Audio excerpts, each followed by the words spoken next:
She was beautiful. She was charming. She smiled for the cameras, wore the right clothes, said the right things, and the world believed every word of it. But behind the grand doors of Althorp House, behind the manicured gardens and the ancestral portraits and the gleaming silver, the staff saw something else entirely. They saw a woman who had inserted herself into one of Britain's most noble families with a precision that some called ambition and others called something far darker. They saw a woman who made children feel like strangers in their own home. They saw a woman who, according to those who worked closest to her, was not warm, not gentle, not maternal, but calculating, cold, and absolutely relentless in getting exactly what she wanted. Her name was Raine, and if you only know her as Diana's stepmother, the woman Diana once called Acid Raine, then you do not yet know the full story. Because the truth about Raine Spencer, the woman who walked into the Spencer family like she owned it, who redecorated Althorp and sold off its treasures, who allegedly drove a wedge between a father and his 4 children, who clashed with a young Diana in ways that left wounds that never fully healed. That truth is far more complicated, far more disturbing, and far more fascinating than anything the tabloids ever printed. This is not a story about a villain in a fairy tale. This is a story about power, about class, about a woman who was dismissed, underestimated, and despised, and who in the end outlasted almost everyone who ever spoke badly of her.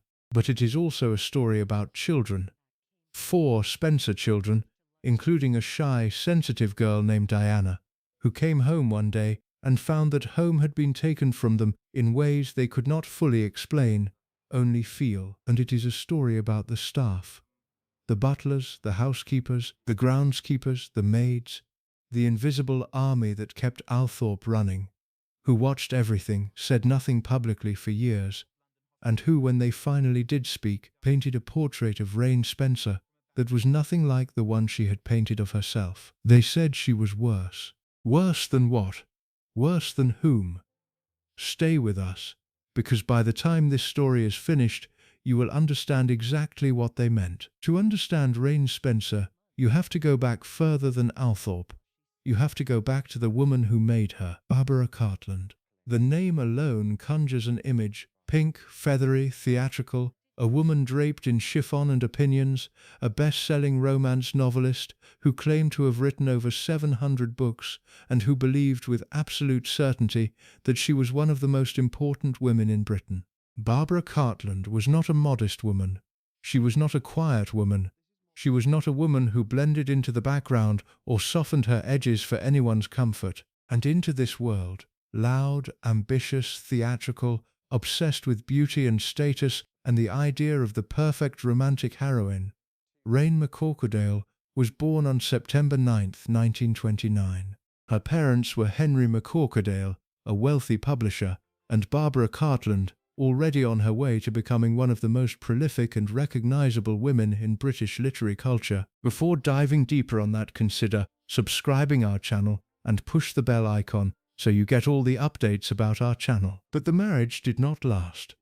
Barbara and Henry divorced when Raine was still a child, and Barbara moved on, remarrying, rebuilding, continuing her relentless ascent. Raine grew up in the shadow of a mother who was herself a force of nature, and the lessons she absorbed about presentation, about persistence, about the importance of always appearing to be in control, would shape every single thing she did for the rest of her life. From the very beginning, Raine was groomed for a certain kind of life. She was educated to be poised, to be articulate, to understand the mechanics of social climbing, not as something crass or shameful, but as something natural, almost artistic. Barbara Cartland's heroines were always women who knew what they wanted and found a way to get it. They were beautiful but resilient, soft in appearance, iron in will.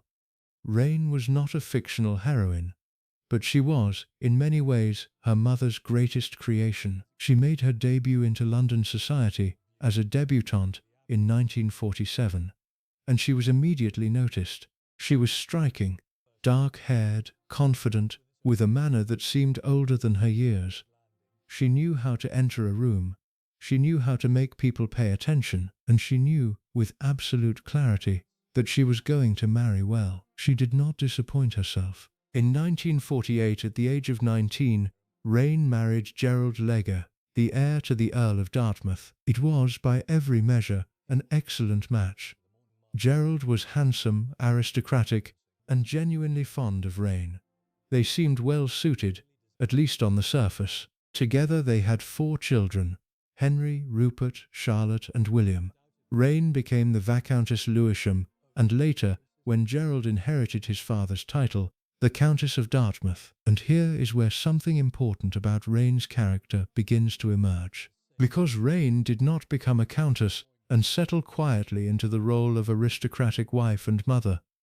She was not content with garden parties and charity committees and gentle social engagements. Raine wanted to matter. Raine wanted to do things. She entered politics. In 1968, she was elected as a Conservative councillor in Westminster. She became known as a fierce debater, an effective campaigner, a woman who could hold her own in rooms full of men who expected her to be decorative rather than useful. She worked on the Greater London Council. She served on English heritage committees. She developed a genuine expertise in urban planning and historical preservation that many of her critics, people who dismissed her as a socialite playing at politics, were forced, reluctantly, to acknowledge. She was not playing, she was working, and she was good at it. But there was another side to this public competence. People who knew Raine professionally during this period described a woman who was formidably effective but personally exhausting. She demanded perfection. She expected obedience. She did not take criticism gracefully. She was charming when charmed, and glacial when crossed. One former colleague from her council days was quoted years later as saying, and we are paraphrasing, that working with Raine was like working with a perfectly tuned machine, impressive, efficient, and completely without warmth. It was a description that would surface again and again throughout her life, from very different people, in very different contexts. But in the early 1970s, none of this was widely known. To the public, Raine Dartmouth was a glamorous, capable, politically active aristocrat, a modern woman, a success story. And then she met Johnny Spencer. John Spencer, Viscount Althorp, soon to become the 8th Earl Spencer, was, by the early 1970s, a man in a complicated position. He was aristocratic and wealthy, the heir to one of Britain's oldest and most prestigious earldoms. Althorp, the Spencer family seat in Northamptonshire, was a magnificent house, hundreds of years of history, thousands of acres of land, one of the finest private art collections in England. But Johnny Spencer was also, by most accounts, a man who was not entirely comfortable with himself. He was charming in social situations, but somewhat passive by nature. He had been married to Frances Roche, who would later become Frances Shand Kidd, and the marriage had been, by the end, deeply unhappy. Frances had left. She had left for another man, Peter Shand Kidd, and the divorce that followed was acrimonious and painful. Johnny Spencer had been painted, in the press and in public opinion, as the wronged party. He had custody of the children, Charles, Diana, Jane, and Sarah, and he was trying to rebuild his life. He was, in other words, a man who was lonely, a man who needed someone. And Raine Dartmouth, charming, capable, absolutely certain of what she wanted, looked at Johnny Spencer and saw, very clearly, an opportunity. We should be careful here, because we do not want to reduce everything to cynicism. There is evidence that Raine did genuinely love Johnny Spencer. Those who knew them together in the early years of their relationship describe a woman who was attentive to him, protective of him, devoted to his well-being, in ways that seemed, at least in part, sincere. But Raine was also a woman who had always known what she wanted. And what she wanted, it seems, was Althorp. They met at a dinner party in 1972. The details of this meeting have been told in various ways by various people, but the core of the story is consistent. They were introduced, they talked, and something ignited between them. By the time they left that dinner party, the course of multiple lives had already begun to change. weighty. The relationship between Raine Dartmouth and Johnny Spencer did not begin discreetly. This is one of the things that struck people at the time, and one of the things that the Spencer children and the Dartmouth children would never quite forgive. Both Raine and Johnny were still married to other people when their relationship became serious. Raine was still with Gerald Legge. Johnny was technically separated from Frances but not yet divorced, and yet they made little attempt to hide what was happening between them. They were seen together at social events. They were photographed together. They attended functions as a couple before they had any legal right to be considered one. For the Spencer children, Charles, Diana, Jane, and Sarah, this was deeply confusing and deeply painful. They had already been through the trauma of their parents' divorce. They had already watched their mother leave.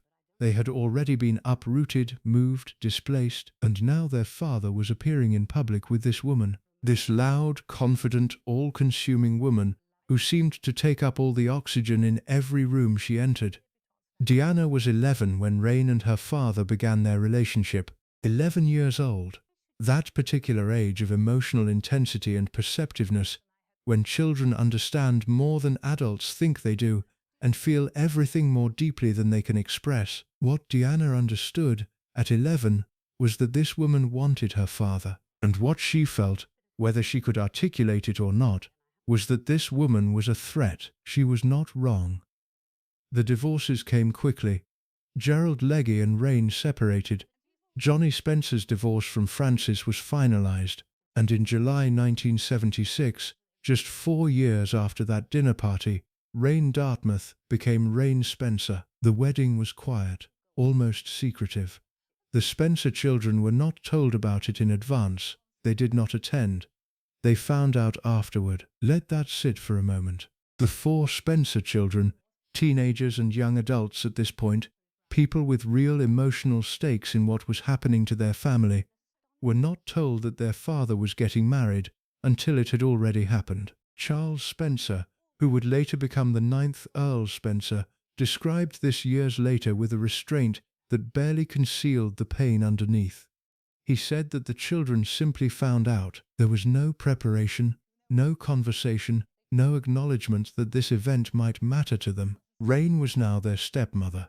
And Althorp, the house they had grown up in, the house that was their inheritance, the house that was the physical embodiment of their family's history and identity, was now her home too. She moved in immediately. And almost immediately, things began to change. Althorp House is not just a building. For the Spencer family, it was everything. History, identity, continuity, meaning.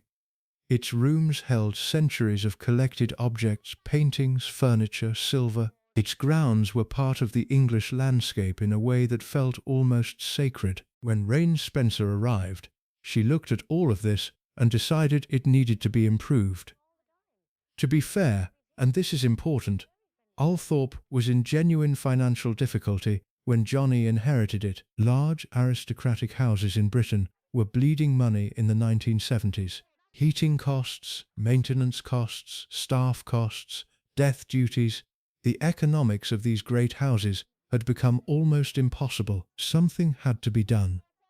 But what Raine did, and the way she did it, became one of the most contentious chapters in the Spencer family history. She began selling things, not quietly, not reluctantly, not with any visible sense of loss, but systematically, efficiently, and with a commercial ruthlessness that shocked people who understood what was being dispersed. Paintings that had hung at Althorp for generations were sold. Furniture that had been in the family for centuries went to dealers and auction houses. Objects that had survived wars and economic crises and the entire sweep of British history were now being packaged up and sent away. In total, the value of what was sold from Althorp during Raine's tenure has been estimated, and these are conservative estimates, at somewhere between £2 and £4 million in 1970s and 1980s money.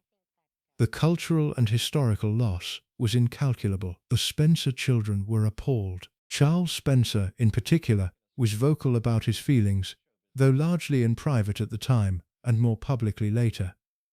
He described watching the treasures of his family's home being dispersed as a kind of violence, a violence done quietly, efficiently, with good accounting and bad faith. The staff watched too. And what the staff saw was not a woman trying to save a house she loved.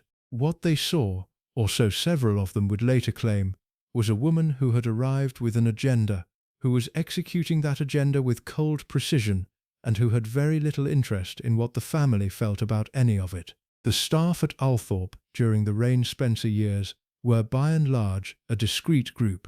They had been trained in a tradition of service that valued silence, loyalty, and the absolute protection of the family's private life. But Raine, it seems, tested that loyalty severely. Over the years, some speaking anonymously, some speaking on the record after they had left Althorp, some speaking only after Johnny Spencer's death, when the dynamics had shifted entirely, former staff members began to share what they had seen. The picture they painted was consistent. Raine was demanding in a way that went beyond normal expectations of a household employer. She had exacting standards that she enforced with a coldness that left little room for human error or human feeling. She ran the house, multiple staff members said, as though it were a project to be managed rather than a home to be lived in. Everything was about appearance. Everything was about presentation. The comfort of the people who actually lived there, particularly the Spencer children, was secondary at best. One former member of the household staff, speaking to a journalist in the late 1990s, described Raine's management style as, and we are paraphrasing, systematic and relentless. She knew exactly what she wanted, exactly how she wanted it done, and she had no patience for anything that deviated from her vision. That vision, the staff member said, did not include Johnny Spencer's children. Though she had the title now, she had the house, she had the man. And the 4 Spencer children, Charles, Sarah, Jane and Diana, were about to discover that having a stepmother who wanted all of those things meant that they themselves had become, in a very quiet and very deliberate way, inconvenient, not unwanted in any dramatic, obvious sense. Raine was far too clever for that. She was not the kind of woman who screamed and threw things and made her hostility visible. She was the kind of woman who smiled perfectly, spoke correctly, and made you feel, in ways you could not quite point to or prove, that you did not belong in the room you were standing in. That is a particular kind of cruelty. It leaves no marks. It produces no evidence. It is the cruelty of the socially masterful. The raised eyebrow, the slightly too long pause before answering, the way a person can make you feel invisible while looking directly at you. The Spencer children experienced this cruelty in different ways, at different intensities, over the years that followed their father's marriage to Raine, but they all experienced it, and the one who experienced it most acutely, most painfully, and in ways that would resonate throughout the rest of her life, was Diana. Diana Frances Spencer was 14 years old when her father married Raine. 14, that impossible age, caught between childhood and something more complicated, when identity is fragile and the need for home and safety and belonging is perhaps more intense than at any other point in a human life. Diana had already lost so much by the time she was 14. She had lost the intact family. She had lost the mother who had left. She had lost the comfortable certainty of childhood. She had lost the particular kind of security that comes from knowing, without question, that the adults in your life are focused on you. And now she was losing Althorp. Not legally, not immediately, but in the way that matters most to a child. She was losing it as a safe place, as a home. Because when Raine moved in, Althorp stopped feeling like home for the Spencer children. Multiple sources, the children themselves, in various interviews and memoirs over the years, and members of the staff who watched it all unfold, describe a shift in the atmosphere of the house that was immediate and unmistakable. Before Raine, Althorp had been, despite everything, despite the divorce and the upheaval and the sadness, a place where the children belonged. It was their house, their history, their identity. After Raine, it became her house, and they were guests in it, guests who had not quite been invited, and whose continued presence was tolerated rather than welcomed. How did she achieve this? How does anyone achieve this? Not through any single dramatic act, but through accumulation, through the slow, steady pressure of 100 small things that individually seem almost trivial, but collectively amount to a complete reorganization of the emotional landscape. She changed the routines, the rhythms of the household that the children had grown up with, the small domestic rituals that anchor a child's sense of security were altered or discarded. New rules were introduced, new schedules, new priorities. She changed the staff.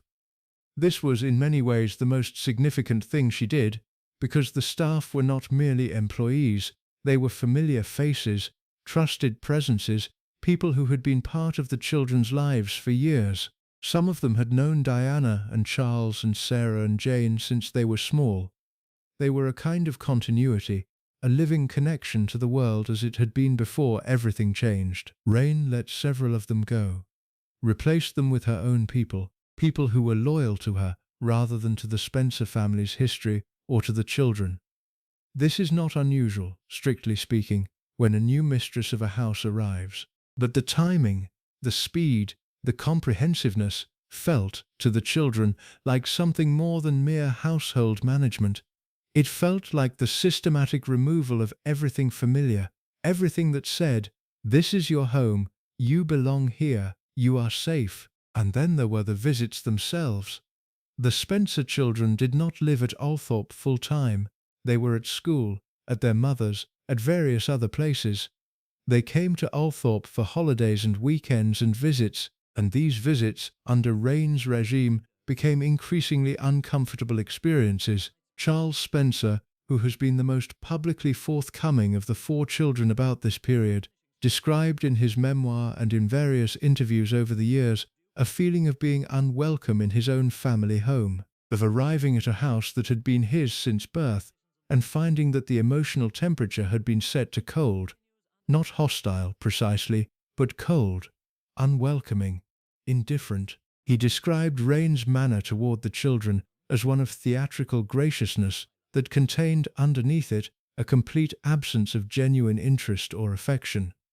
She performed the role of interested stepmother in public settings and in front of their father. When he was not present, the performance was scaled back considerably.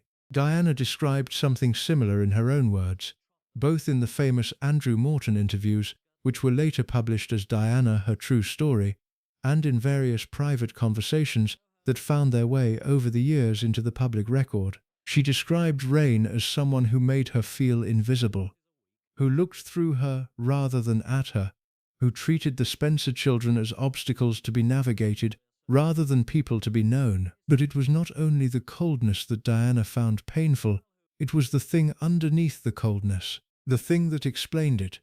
Raine was monopolizing their father. Johnny Spencer had always been a somewhat passive man, gentle, affectionate in his way, but not forceful, not particularly given to conflict, not the kind of man who was likely to stand up to a strong personality and insist on having his own way. He was, in other words, exactly the kind of man that a woman like Raine could manage completely, and manage him she did.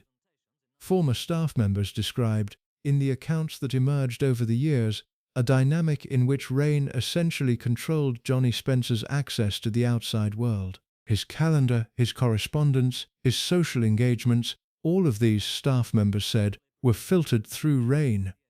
What he was told, what he was not told, who was allowed easy access to him and who was not, these things were, to a very significant degree, determined by his wife. For the Spencer children, this meant that getting time with their father, real time, genuine one-on-one time without Raine present, or Raine's influence hovering over the interaction, became increasingly difficult. They would call and be told their father was busy.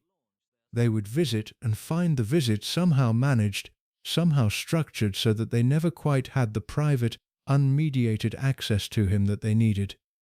Conversations that might have led somewhere real were redirected, concerns that might have been raised were deflected.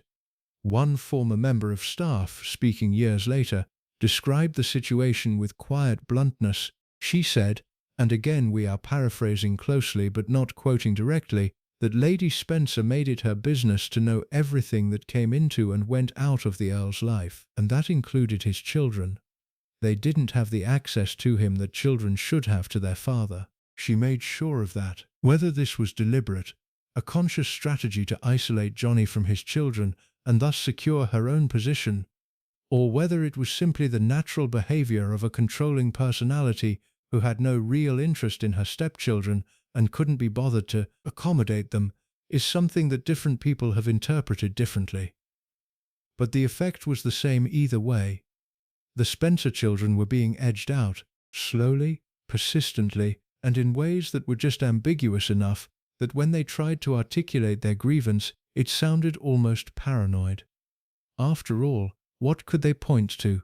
What specific act? What specific cruelty? What specific evidence? Nothing that would hold up in any formal accounting, just the accumulation, just the steady, grinding pressure of being made to feel that they did not come first, that they did not even come second, that in the hierarchy of Johnny Spencer's life, they had been effectively demoted. Diana felt this more acutely than any of her siblings, for reasons that were partly circumstantial and partly temperamental. Circumstantially, Diana was the youngest girl. Sarah and Jane were older and had more of their own lives by the time Raine arrived. Charles, as the heir, had a particular formal status that meant his relationship with Althorp could not be entirely erased regardless of what Raine did. But Diana was in that particular middle position, not old enough to have fully established her independence, not young enough to be treated with the instinctive protectiveness one might show a small child. She was 14, 15, 16, ages at which she needed her father and found him unavailable, ages at which the need for parental warmth and attention is real and profound, even if the person experiencing it cannot quite name it, ages at which rejection, even the quiet, undramatic, deniable kind of rejection that Raine specialized in, lands with particular force. Temperamentally, Diana was also more sensitive than her siblings. She was not the most academic, not the most conventionally accomplished, but she was extraordinarily emotionally perceptive. She felt things intensely, she noticed things that others might have walked past.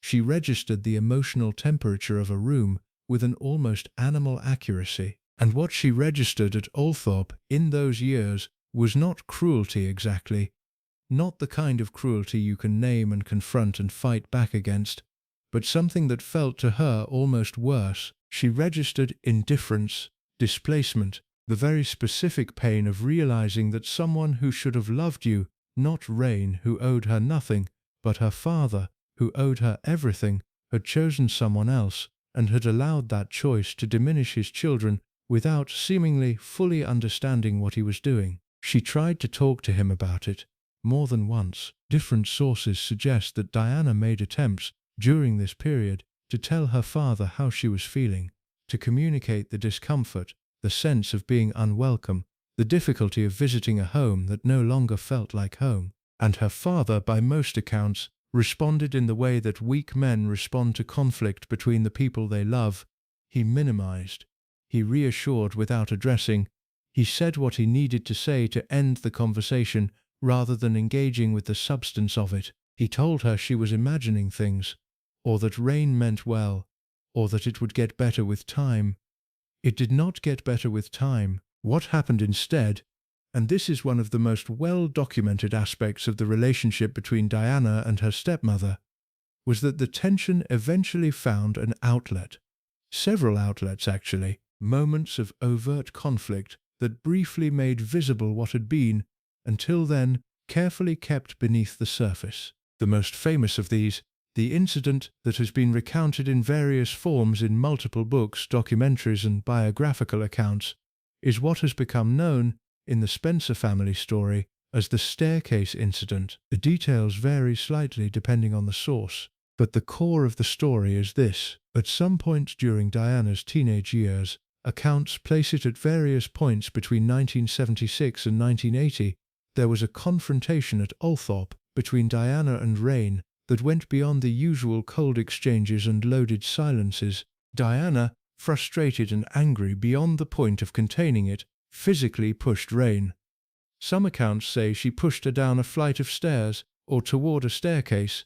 Others are more circumspect about the precise physical nature of what happened. But the emotional reality of the incident, a young woman finally giving physical form to months or years of suppressed rage and grief, is consistent across the sources. Raine was not seriously hurt, but the incident shook the house, and it revealed, in the starkest possible way, the depth of Diana's feelings about what was happening to her family and her home. Charles Spencer, in interviews over the years, has spoken about the relationship between Diana and Raine with a frankness that stops just short of condemnation but leaves little room for doubt about how the Spencer children felt. He has described Raine as someone who was deeply disliked by all four of them.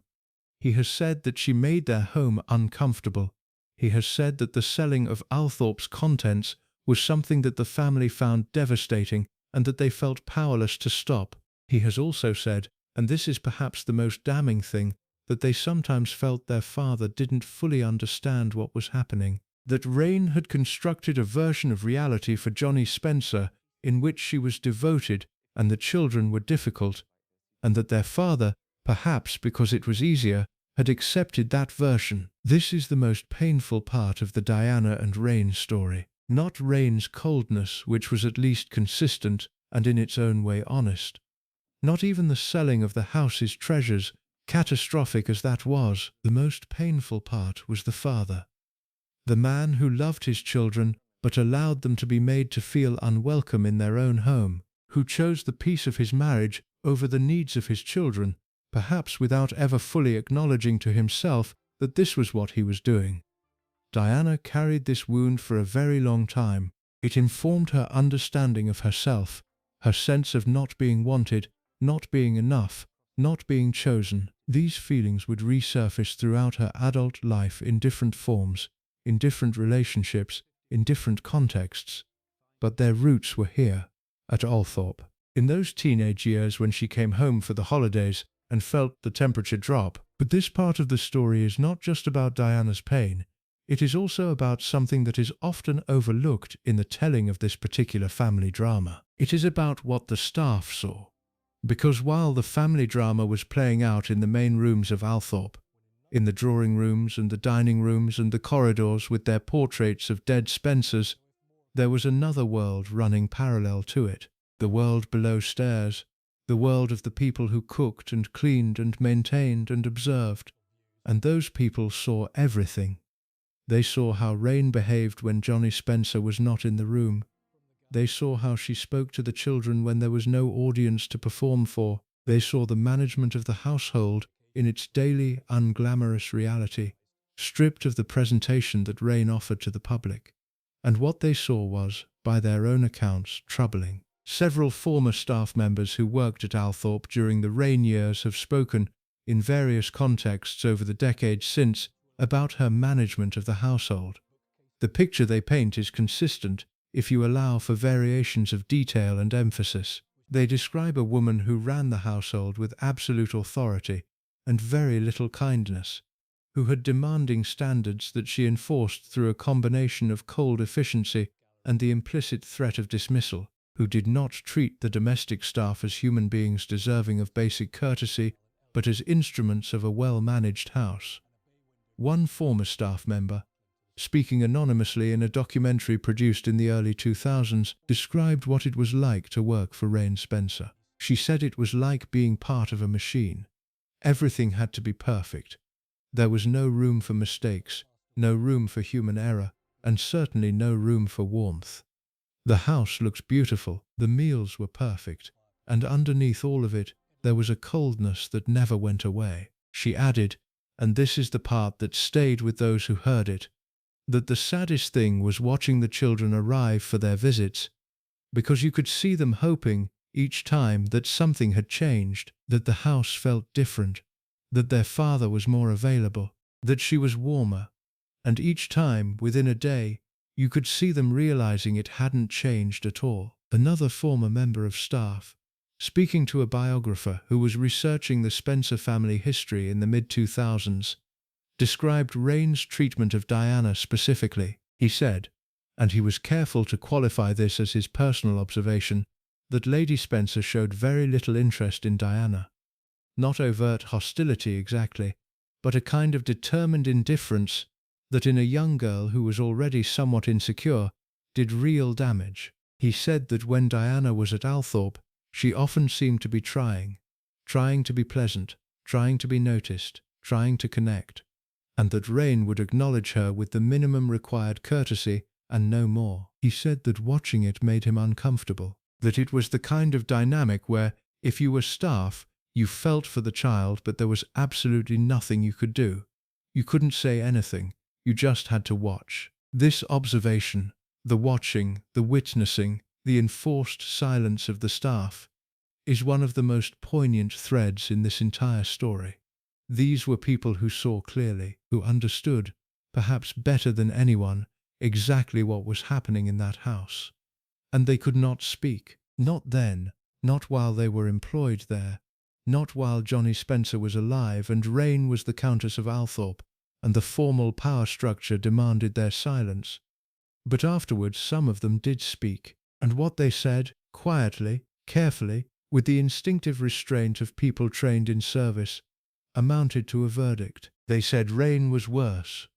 This was the phrase that circulated in private conversations that eventually found their way into the public record, in interviews conducted years after the fact, in the careful, hedged language of people who had once been servants and who still, even decades later, felt the weight of that training. Worse than what? Worse than whom? In context, the phrase referred to the comparison that was always being made between Raine and Frances, the children's mother. Frances, who had left. Frances, who had caused her own kind of damage with her departure, her divorce, the very public and very painful breakdown of the Spencer family. Frances Shandkid was not a perfect mother. She had made choices that hurt her children. The custody battle that followed the divorce, in which Frances lost custody of the children in a ruling that shocked many observers, was its own kind of wound. Diana spoke about her mother's departure with pain that never fully resolved, but Frances had loved her children. Whatever else she was, whatever mistakes she made, that was never seriously in doubt. She had loved them in a way that was real and felt and transmitted in the way that only unconditional love is transmitted, beneath language and behavior and circumstance. Raine, the staff said, did not love them. She did not hate them, necessarily. She was not cruel to them in ways that would constitute any formal category of harm. She did not yell at them, or demean them, or make obviously damaging statements. She simply did not love them. And in the house that was their birthright, with the man who was their father, that absence of love was felt as a kind of constant low-grade violence. The staff said she was worse because Frances, at least, had been human in her failures. Her mistakes had been the mistakes of a woman overwhelmed, a woman in pain, a woman who had made choices she may have genuinely regretted.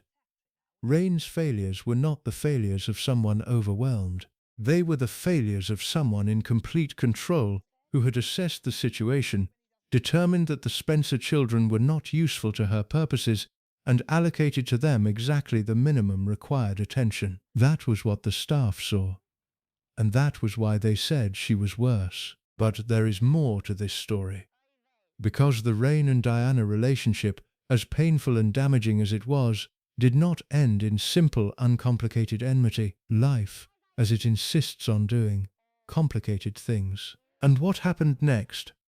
What happened when Johnny Spencer had his stroke, and when Raine refused to accept the medical consensus, and when she fought for her husband's life with a ferocity that surprised everyone who had dismissed her as cold, would force even Diana, reluctantly, to reassess, not to forgive, not to forget, but to see something she had not previously been willing to see, that Raine Spencer was not one thing, that she was, like most of the complicated people who shape our lives, several contradictory things simultaneously, and that the woman who had made Diana's adolescence a quiet misery was also, in ways that could not be entirely denied, the woman who had kept Diana's father alive. That story, the story of the stroke and the fight and what came after, is where we are going next. There are moments in a person's life that redefine everything that came before them, moments that arrive without warning, that split time into before and after, that force even the most entrenched positions to shift, if only slightly, if only grudgingly, if only in the private silence where we are honest with ourselves about what we have witnessed. For the Spencer family, that moment came in September 1978. Johnny Spencer, the 8th Earl Spencer, the man whose passivity had allowed Raine to reshape his household and his family in her own image, the man his children loved and resented and needed and grieved, collapsed at Althorp with a massive cerebral hemorrhage. He was 54 years old. The medical team that attended him in those first terrible hours were not optimistic. A cerebral hemorrhage of the severity that Johnny Spencer had suffered was, in the medical understanding of the late 1970s, almost certainly fatal. And if it was not fatal, the damage it left behind, cognitive, physical, neurological, was typically so profound that what survived was not quite the person who had gone in. The doctors told Raine what they told the families of such patients in those days, that the situation was grave, that they were doing everything they could, that she should prepare herself.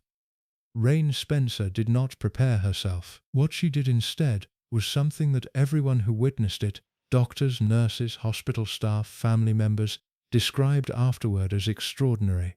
Not necessarily wise, not necessarily medically appropriate, not necessarily what anyone would have recommended, but extraordinary. She refused to accept the prognosis. Flatly, completely, without negotiation. She was not in denial in the way that grief-shocked relatives sometimes are, passively unable to process what they are being told. She was in active, aggressive, fully conscious rejection of the conclusion that the medical establishment was presenting to her. She told the doctors, in terms that left no room for ambiguity, that they were wrong, that her husband was going to live, that she was going to make sure of it. And then she got to work. The story of what Raine did in the weeks and months following Johnny Spencer's stroke has been told in various forms, with various degrees of accuracy and various amounts of drama added for effect. But the core of it is this, and the core of it is remarkable enough without embellishment. Raine threw herself into research. This was not a woman who sat by a bedside and wept and hoped. This was a woman who treated her husband's dying body as a problem to be solved, and who brought to that problem the same ferocious, systematic, utterly relentless energy that she brought to everything she had ever decided mattered. She spoke to specialists. She consulted experts outside the conventional British medical establishment. She read, she investigated, she pushed and pushed and pushed against every door that the medical world tried to close in her face. And in the course of this pushing, she found something. A drug. German in origin, not yet available in Britain, not yet approved by the British medical authorities, and not yet part of the accepted treatment protocol for patients in Johnny Spencer's condition.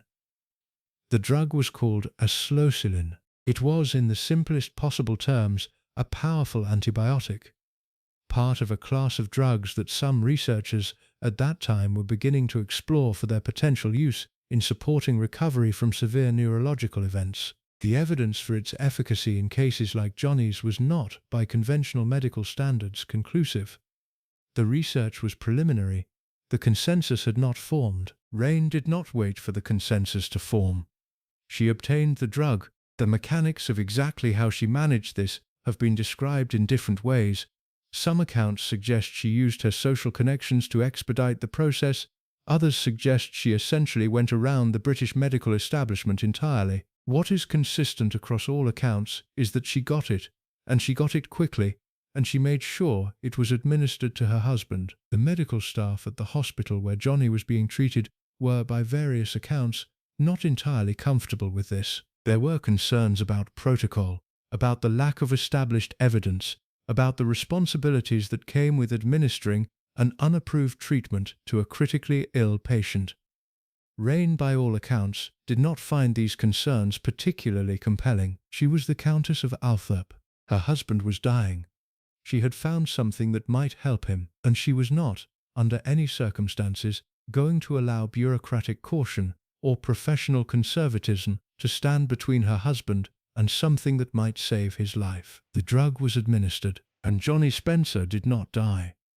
This is the part of the story where the simple narrative, the wicked stepmother, the cold usurper, the woman who cared only about the house and the title and the position, becomes impossible to sustain in its original form.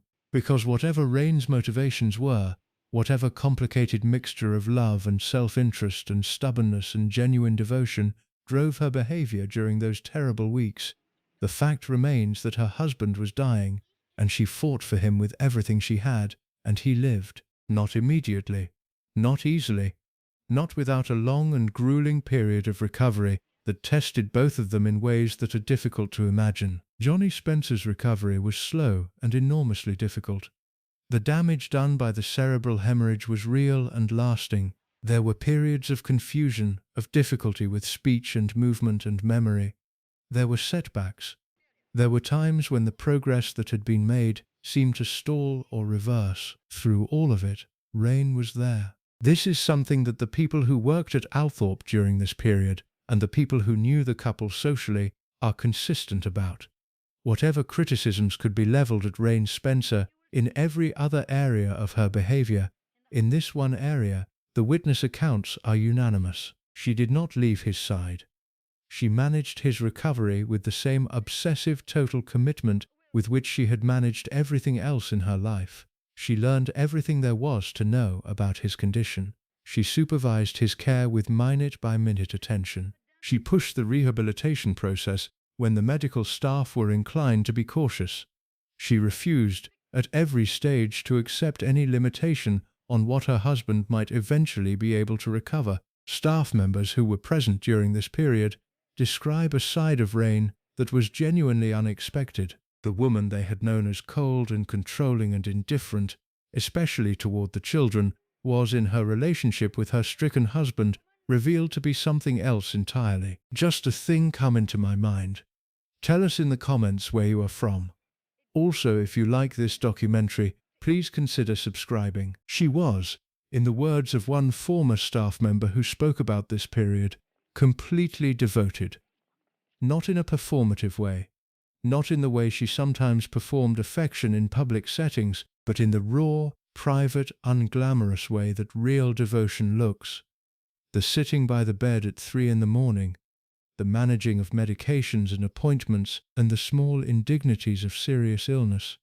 The refusing to be defeated even when defeat seemed not only likely, but inevitable. One nurse who worked with Johnny Spencer during part of his recovery described Raine's presence as both remarkable and frankly somewhat overwhelming.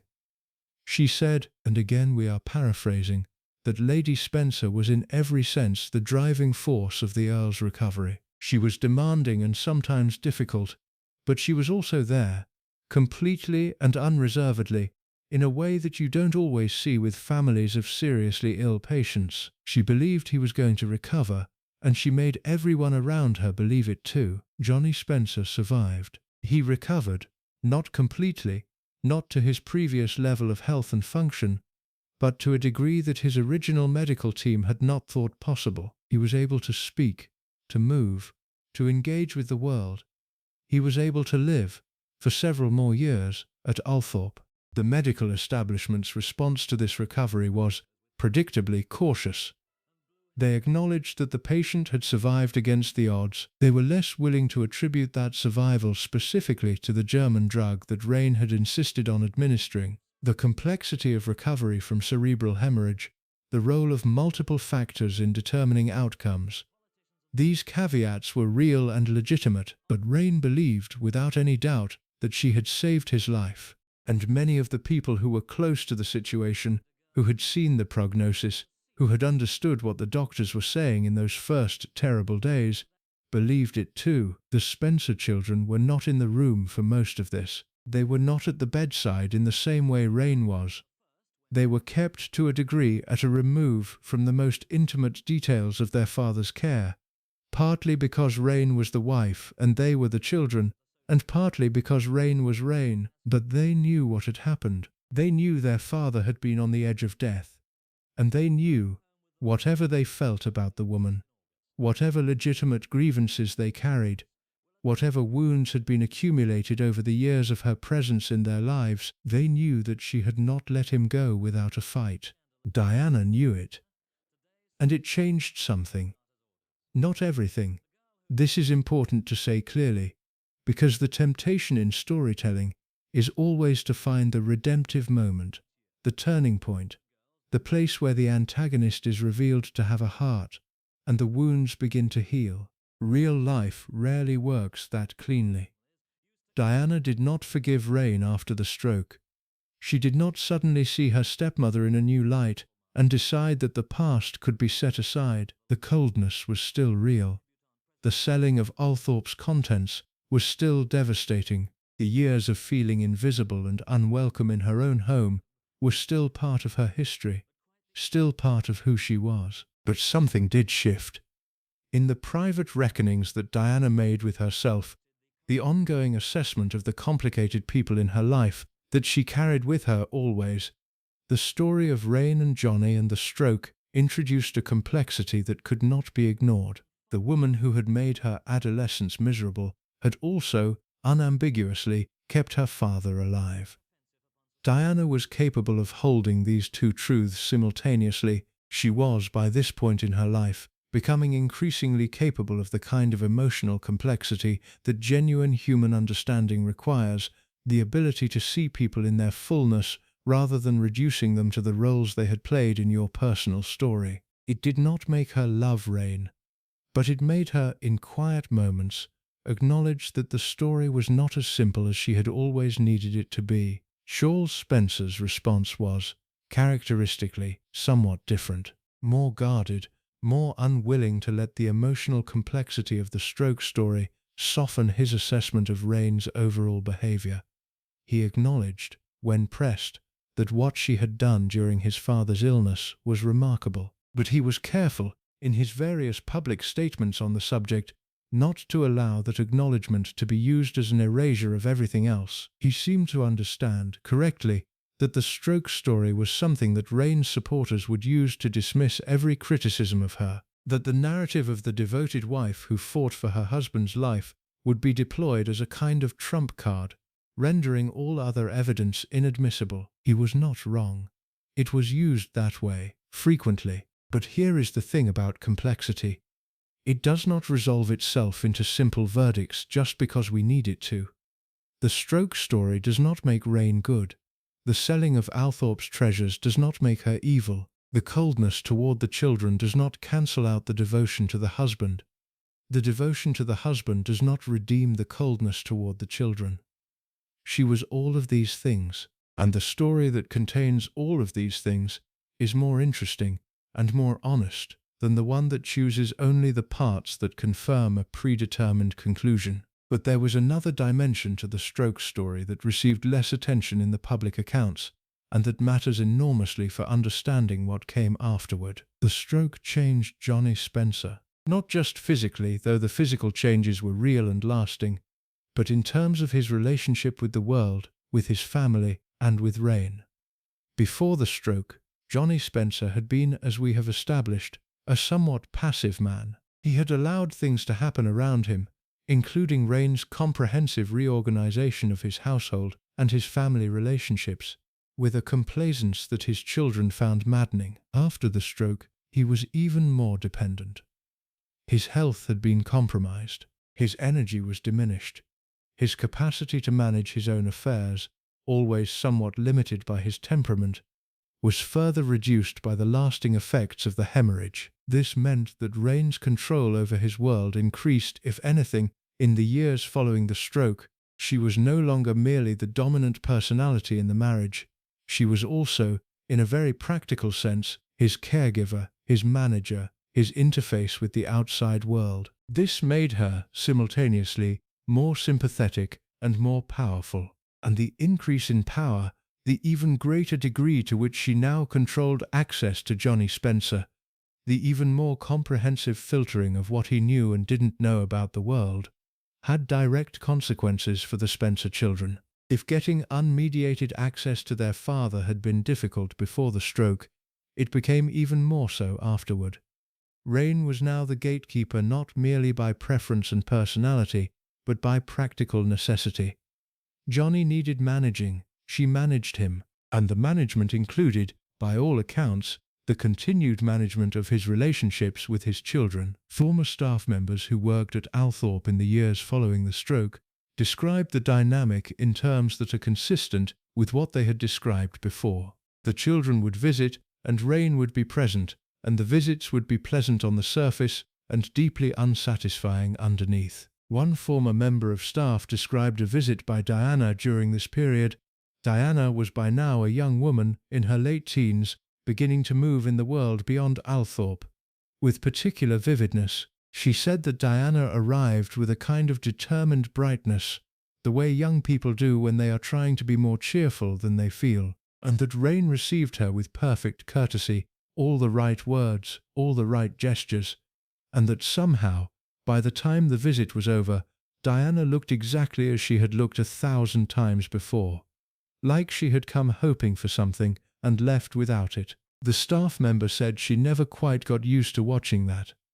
She said it never stopped being sad, and so the years passed. Diana grew up. She left school. She moved to London. She took jobs, working with children, which she loved, because children responded to her warmth in a way that the adults in her life sometimes did not. She had friends, and a life, and the beginning of the independence that would eventually lead her somewhere none of them could have predicted. But Althorp was still there. Her father was still there. Raine was still there. And the dynamic that had been established in those first painful years of the marriage continued to shape the family's emotional landscape in ways that were not visible from the outside. From the outside, what the world saw was the Earl and Countess Spencer, a distinguished couple at a grand house, doing the things that aristocratic couples at grand houses do. The parties, the charity work, the maintenance of the social structures that were, even by the late 1970s, beginning to feel like something from another era. From the inside, what the Spencer children experienced was something that had never quite resolved itself into anything livable. They were not estranged from their father. They maintained a relationship with him. They visited. They corresponded. They kept alive the connection that mattered to them, but they were estranged, in every meaningful sense, from the life at Althorp, from the house that was their history, from the version of their father that Raine had, over the years, patiently constructed, a version of Johnny Spencer in which his children's concerns were secondary. Their discomfort with Raine was a problem of their own making, and his wife's judgment was to be deferred to on essentially all domestic matters. And Raine, through all of this, remained exactly what she had always been. Certain, controlled, impervious to all appearances, to the feelings of the people around her who found her presence in their lives damaging. She had fought for her husband and won. She had saved his life, or something very close to saving it. She had managed his recovery with devotion and efficiency. She had done what wives do for the husbands they love, and none of it, not one particle of it, seemed to have softened the way she related to his children. The staff watched. The staff noticed. The staff said nothing, because that was what the staff did. But the verdict was forming, slowly, quietly, in the below-stairs conversations that are the real history of great houses, the history that doesn't make it into the formal record, but that is passed down, person to person, memory to memory. The verdict was, she fought for him. We'll give her that. We'll give her every bit of that. It was remarkable, and it was real, and we were there, and we saw it, but she never fought for them. She never showed 1/10 of that ferocity for those children. She never deployed one particle of that determination in service of making them feel welcome in their own home. She saved him, and she was cold to them. Both things. Always both things. That was who Raine Spencer was, and the Spencer children, particularly Diana, were going to carry that knowledge into the next chapter of their lives, which would bring changes so enormous and so world-altering that the family drama at Althorp would seem, briefly, almost small by comparison. Because Diana was about to become the most famous woman in the world, and Raine Spencer was about to discover what it meant to be the stepmother of a princess. On February 24, 1981, Buckingham Palace announced to the world that Lady Diana Spencer, youngest daughter of the 8th Earl Spencer, was to marry Charles, Prince of Wales, heir to the British throne. The world went mad with joy. There is no other way to describe it. The announcement landed in Britain and beyond with the force of something people had been waiting for without knowing they were waiting for it. A fairy tale. A real one. A young, beautiful English girl, not royal, not foreign, not complicated, who was going to marry the prince and become, one day, the queen. The public response was immediate, overwhelming, and completely genuine. People wept in the streets. Newspapers ran out of copies. The switchboards at Buckingham Palace were jammed with calls from people who simply wanted to express their happiness. Diana was 20 years old, and at Althorp, in the house where she had grown up feeling invisible and unwelcome, where the corridors were now emptier of their treasures and the emotional atmosphere had been set, for years, to cold. The announcement landed differently, not with sadness, not with anything as simple or as explicable as sadness, with a shift. A seismic, comprehensive, irreversible shift in the power dynamics of the Spencer family and of Raine's position within it, because Diana Spencer had just become the most important person in the family, in the country, in much of the world, and Raine Spencer, who had spent years constructing herself as the central figure at Althorp, the woman around whom the household revolved, the person whose preferences and personality and agenda organized the domestic and social world of the Spencer earldom, was now, overnight, a secondary character in a story that had become far larger than anything she had ever imagined. This was not something she had planned for. It was not something anyone had planned for. But Raine was a woman who understood power, its mechanics, its gradations, its social and symbolic dimensions, with an acuity that was almost instinctive. And she understood, immediately and completely, what the engagement meant. It meant that Diana was no longer the shy, somewhat insecure younger daughter who could be made to feel invisible with a well-calibrated indifference. Diana was no longer the child who had arrived at Althorp hoping for warmth and left without it. Diana was no longer the young woman who could be managed and minimized and kept at a comfortable remove from her father. Diana was going to be Princess of Wales. Diana was going to be the future Queen of England. Diana was going to be, in every social and political and symbolic sense, one of the most powerful women in the world. And Raine was her stepmother. The recalibration that this required, the adjustment of every assumption about the family hierarchy, about who mattered and who didn't, about whose feelings needed to be accommodated and whose could be safely disregarded, was not small. It was total. How did Raine respond to it? With characteristic efficiency. People who observed the family in the months between the engagement announcement and the wedding, which took place on July 29, 1981, at St. Paul's Cathedral, watched by an estimated global television audience of 750 million people, describe a notable warming in Raine's manner toward Diana. The performative graciousness that had previously been calibrated to the absolute minimum now extended somewhat further. Raine was more attentive, more present, more visibly interested in Diana's life, Diana's plans, Diana's feelings about the enormous change that was overtaking her.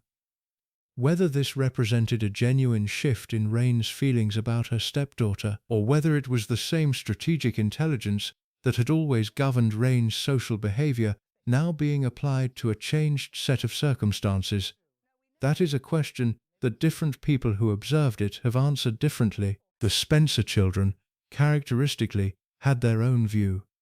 And their view was that nothing had fundamentally changed except the calculation. that the warmth being shown was the warmth of a woman who understood that the game had changed, not the warmth of a woman who had genuinely reconsidered her feelings. Charles Spencer, in later years, was characteristically direct about this. He said that Raine's behavior toward Diana altered noticeably after the engagement, and he said it with the particular inflection that communicates, without stating explicitly, that he did not think the alteration was driven by love. Diana herself was more ambivalent. She was, by this point, in the grip of changes so enormous and so fast-moving that her relationship with Raine was not, perhaps, the thing she had most capacity to analyze. She was being swept up in the machinery of the royal family, the dress fittings, the protocol lessons, the media training, the adjustment to a level of public attention that was unprecedented in its intensity and its intrusiveness. She was also, though very few people fully understood this at the time, struggling. The fairy tale was not, from the inside, quite what it looked like from the outside. Diana was young, uncertain, emotionally fragile in ways she could not yet articulate. The relationship with Charles was complicated. There were tensions, there were insecurities, there were things that she sensed but could not name. The world that she was entering was formal and cold, and governed by rules that nobody fully explained to her. And into this enormous personal upheaval came the royal wedding itself. The event that the world watched and celebrated and wept over with genuine, unironic joy. St. Paul's Cathedral. The dress, that extraordinary, impractical, magnificent dress with its 25-foot train, designed by David and Elizabeth Emanuel, that seemed to fill the entire building when Diana walked down the aisle, the crowds lining the mall for miles, Charles Anthony's voice on the radio, on every radio, everywhere, reading Diana's full name backward at the altar, in the nervous stumble that made the whole world laugh with fond indulgence. And there, in the cathedral, among the guests assembled to witness the event of the decade, was the Spencer family. Johnny Spencer, still frail from his stroke but present and upright, and visibly moved.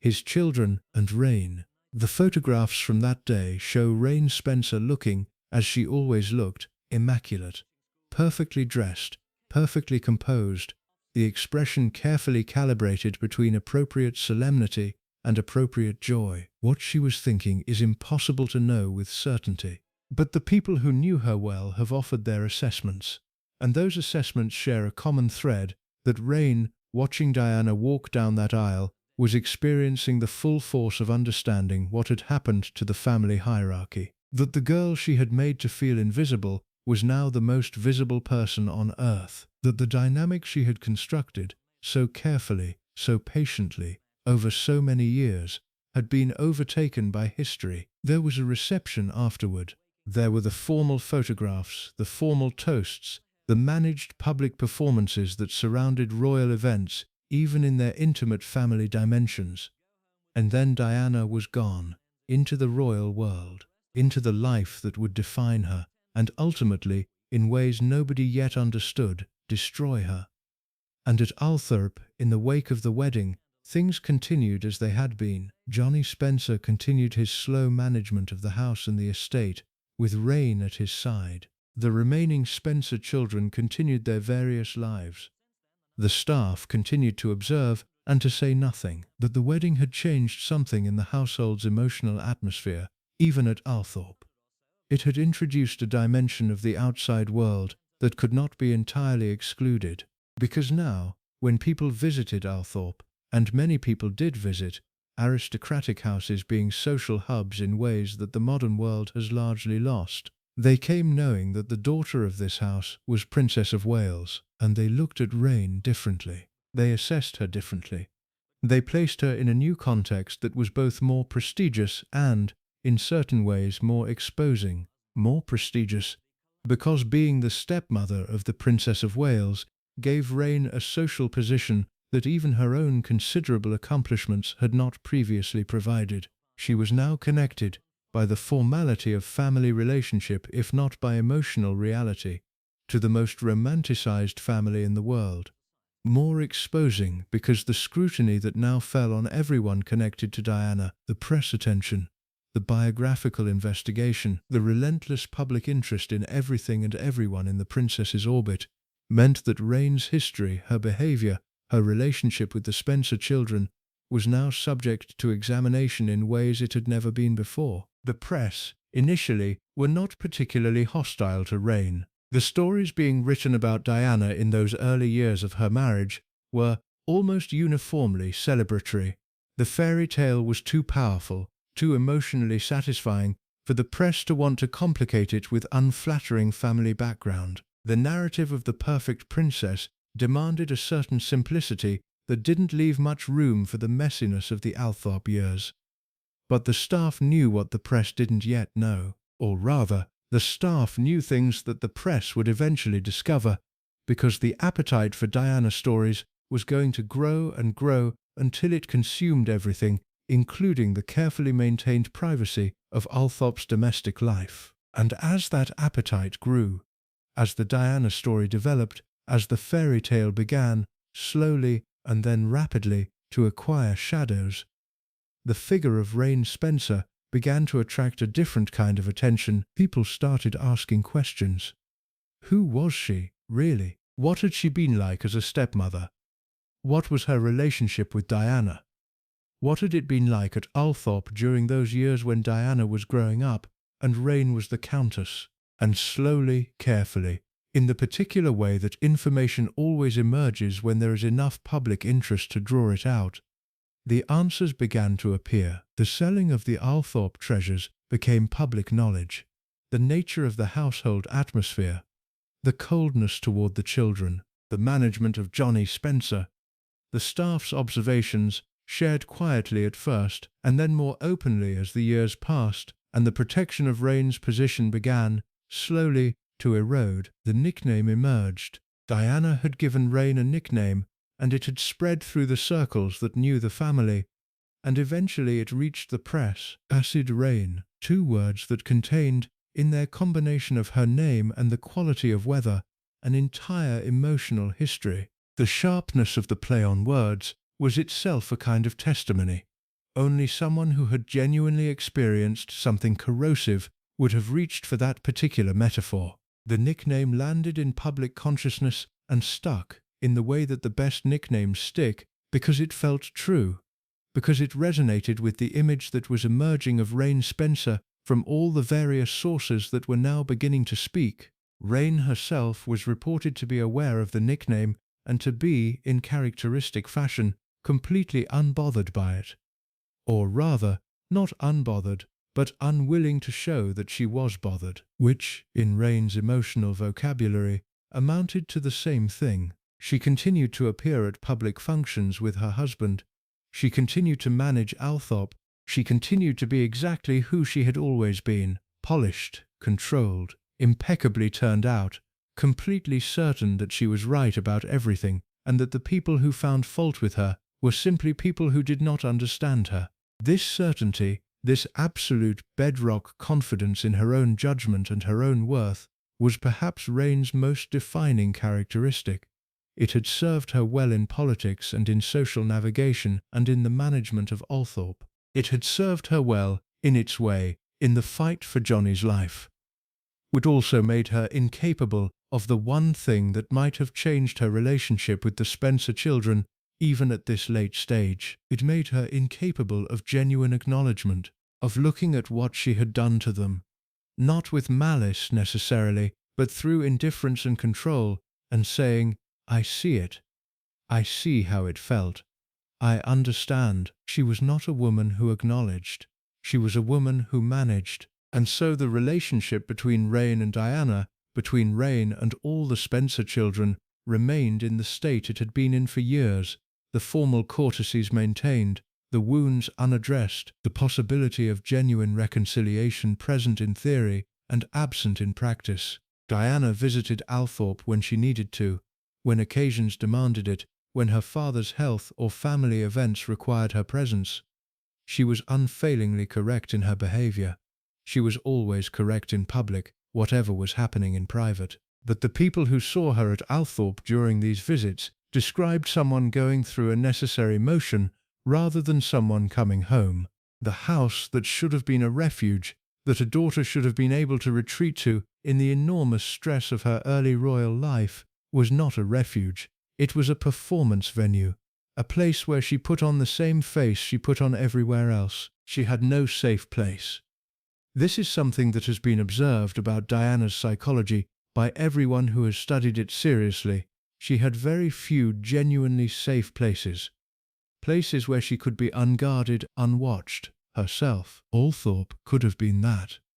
It should have been that. Raine had made it something else, and Diana, carrying this as she carried all the other things, the marriage that was struggling, the eating disorder that was taking hold, the depression that she was only beginning to name, the pressure of the world's attention pressing down on her every single day, Diana carried it without complaint, at least in public. In private, with Andrew Morton, and with the small circle of friends who knew her well enough to be trusted, she was more honest. She talked about Raine, not obsessively. She was not a woman who organized her emotional life around grievance, but she talked about her in the context of the larger story of her childhood and her family and the things that had shaped her into the person she was. She talked about the coldness, the feeling of being invisible, the difficulty of visiting a home that didn't feel like home, the father who had loved her but had not, when it mattered most, protected her. She talked about these things with the particular clarity that comes from having lived with them for a long time, from having had years to look at them and understand what they were, even if that understanding didn't diminish the pain. And in those private conversations, in those honest accountings of her own history, the word that came back again and again, in various forms, with various modifiers, was the word that the staff had used: worse. Worse than people knew. Worse than the public image. Worse, in certain specific ways, than the straightforward villains were worse, because those you can name, those you can fight, those you can point to and say, this is wrong, this is harmful, this is not acceptable. What Raine had done was subtler than that, and subtler things, Diana had learned, go deeper. They go so deep that by the time you are the Princess of Wales, by the time you are the most famous woman in the world, by the time you have a husband and a public life and a role of enormous weight and consequence, they are still there, still shaping things, still influencing, in ways you can trace if you look carefully, the patterns of your emotional life, the patterns of not feeling chosen, of seeking warmth and not finding it, of being surrounded by people and feeling alone. These were not patterns that Raine had created in Diana. The divorce, the departure of her mother, the particular dynamics of the Spencer family before Raine's arrival, all of these had laid groundwork, but Raine had, in the years of her stewardship of Althorp and of Johnny Spencer, confirmed those patterns, had reinforced them, had taken the tender, uncertain places in a young girl's sense of herself, and, through consistent indifference, made them harder to heal. That was the charge. Not cruelty in its obvious, documentable form, but the particular damage done by a powerful woman to a vulnerable child through the sustained practice of not caring. And now that child was Princess of Wales, and the world was watching, and the fairy tale was already beginning, in private, to show its cracks. And Raine Spencer was still at Althorp, still managing the house, still managing her husband, still certain that she had done everything correctly, and that the people who said otherwise simply didn't understand. The reckoning that was coming, and it was coming, though none of them knew exactly what form it would take, was still several years away. But it was coming, because Diana was about to find her voice. And when Diana found her voice, everything in her story, including the Althorp years, including Raine, including the things that the staff had seen and kept quiet for so long, was going to be examined in the harshest possible light. The world was going to learn about acid rain, and Raine Spencer was going to have to decide, for the first time in her life, whether the performance of indifference that had always served her so well was going to be enough. Death has a way of doing what years of careful management cannot. It strips away the performance. It removes the social scaffolding that holds complicated relationships in their careful, maintained positions. It forces people into proximity physical, emotional, psychological proximity that they would never have chosen under ordinary circumstances, and in that proximity, in the raw, unmediated space that grief creates, the things that have been suppressed and managed and kept beneath the surface for years have a tendency to come out. Johnny Spencer, John Edward John Spencer, 8th Earl Spencer, the man around whom so much of this story revolves, the man whose passivity and love and weakness had shaped the lives of his children in ways they were still, as adults, attempting to understand, died on March 29, 1992. He was 68 years old. The cause of death was heart failure, compounded by the lasting effects of the cerebral hemorrhage he had suffered 14 years earlier.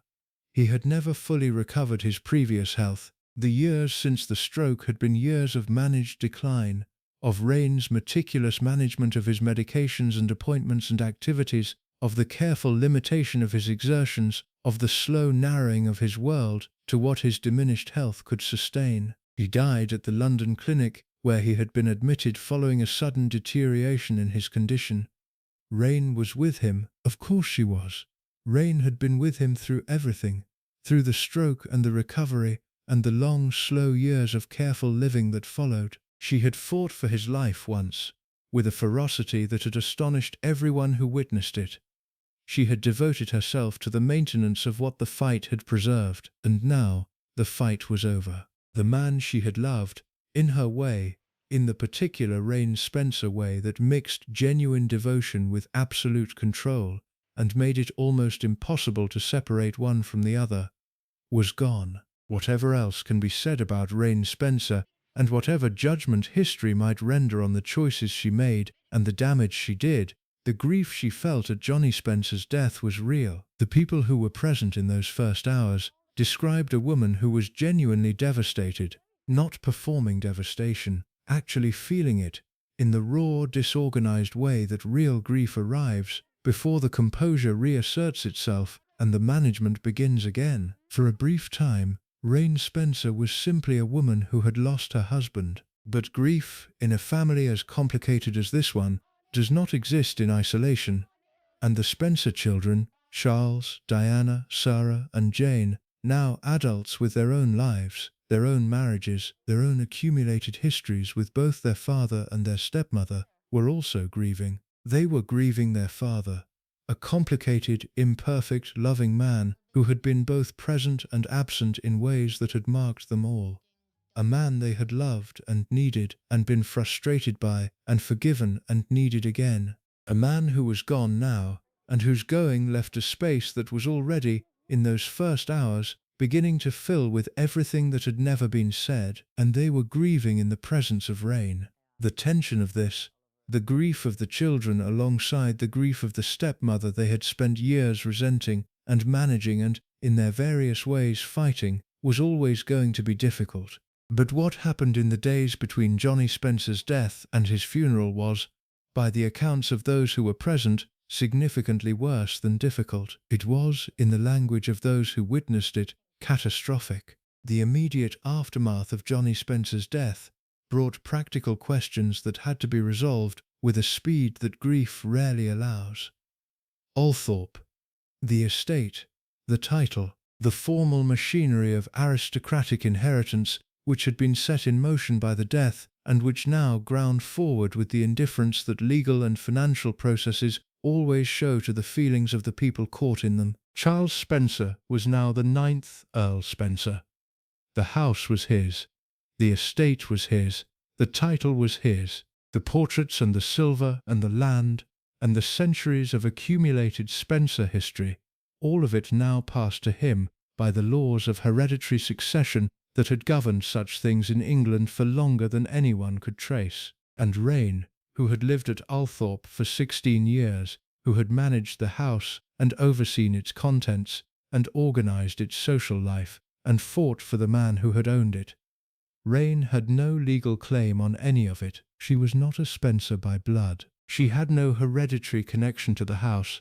Her position at Althorp had been entirely dependent on her marriage to Johnny, and Johnny was gone. She was the Dowager Countess, a title that acknowledges the past while making absolutely clear that the present belongs to someone else.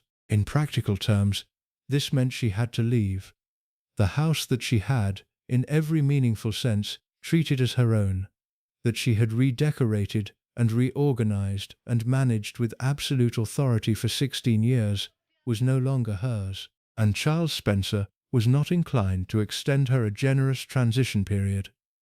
What happened in the days following Johnny Spencer's death, as the practical realities of the inheritance were being worked out, has been described in various accounts with varying degrees of precision, but the consistent thread is this: Raine's departure from Althorp was not gentle.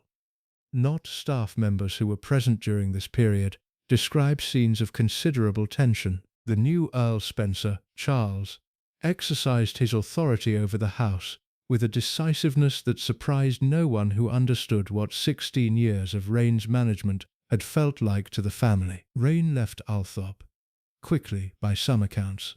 The house that had been her domain, the house she had treated as her project and her achievement, and in some fundamental sense her identity, passed out of her hands. And then came the funeral. Johnny Spencer's funeral was held at the Church of St. Mary the Virgin in Great Brington, Northamptonshire, the Spencer family's parish church, which stands on the edge of the Althorp estate, and which has been the place where Spencers have been baptized and married and buried for centuries. It was a private family funeral, not a state occasion. Johnny Spencer was an earl and a notable figure, but not a public figure, in the way that would have warranted the full apparatus of national mourning. The congregation was family and close friends, and the kind of local figures whose presence at such events is a matter of form, but it was, nevertheless, a public event, in the sense that funerals always are. Witnessed, observed, remembered, and what was witnessed and observed and remembered at Johnny Spencer's funeral became one of the most discussed episodes in the long, complicated story of the Spencer family and their stepmother. The accounts of what happened vary in their specific details, as eyewitness accounts always do, filtered as they are through individual perspective and emotional state and the passage of time. But the core of what happened is consistent across all of them. The Spencer children, Charles, Diana, Sarah, and Jane, treated Raine with a coldness at their father's funeral that was visible, unmistakable, and, to those who witnessed it, deeply shocking. Not violent, not verbally explicit, not the kind of behavior that could be pointed to as a formal breach of funeral decorum, but cold in a way that communicated to everyone present who had eyes and intelligence exactly how the Spencer children felt about the woman who had been their stepmother for 16 years. They did not comfort her. They did not include her in the family groupings that form naturally at such events, the clusters of people who reach for each other in their grief, who acknowledge shared loss with the small physical gestures that mean so much in those moments. The hands held, the arms around shoulders, the looks exchanged between people who are grieving the same person. Raine was outside all of this.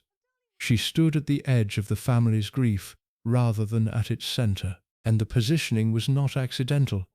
It was the visible, physical manifestation of a verdict that the Spencer children had been quietly rendering for years. She was not family. She had never been family. She had been an intrusion, a presence, a force that had reorganized their world without their consent and without their well-being in mind. And now that their father was gone, now that the one thing that had required them to maintain even the most minimal forms of courtesy toward her had been removed, they were not going to pretend otherwise. Diana was present at the funeral. By 1992, Diana's own life had entered a period of extraordinary turbulence. Her marriage to Charles was, by this point, effectively over in any real sense, even if the formal separation would not be announced until December of that year. She was carrying an almost incomprehensible weight of private pain alongside the relentless public performance of her royal role. And yet, even in the midst of all of this, the funeral of her father required her presence, her attention, her full emotional engagement with a grief that was real and deep and uncomplicated by any of the other griefs she was managing. She grieved for Johnny Spencer with the kind of simplicity that only the loss of a parent can produce. Whatever the complications of the relationship, Whatever the frustrations and the wounds and the years of not being protected in the way she needed, he was her father. He had loved her. She had loved him. And now he was gone. And standing at the edge of the gathering, immaculate and composed and utterly isolated in the way that Raine Spencer had always been isolated, even in the middle of rooms full of people, was the woman who had been at the center of the family's life for 16 years without ever being at the center of its heart. Witnesses who were present at the funeral have described the scene in various ways over the years. A journalist who spoke to several attendees afterward described the atmosphere around Raine as one of pointed exclusion, not the unconscious exclusion of someone simply overlooked in the confusion of grief, but the deliberate exclusion of someone being sent a message. The message was clear: you were never one of us. And now that he is gone, we no longer have to pretend. Charles Spencer, in his various public statements about this period, has not addressed the specific dynamics of the funeral in great detail, but his broader statements about his feelings toward Raine and about her treatment of the family leave very little room for ambiguity about where he stood. He was, at that funeral, the new Earl Spencer. The house was his, the estate was his, the past was his, and the woman who had, in his considered view, done damage to his family and to the home that was his birthright, was going to be treated accordingly. Raine left the funeral and returned to what? This is the question that sits at the heart of her story in the months that followed Johnny Spencer's death.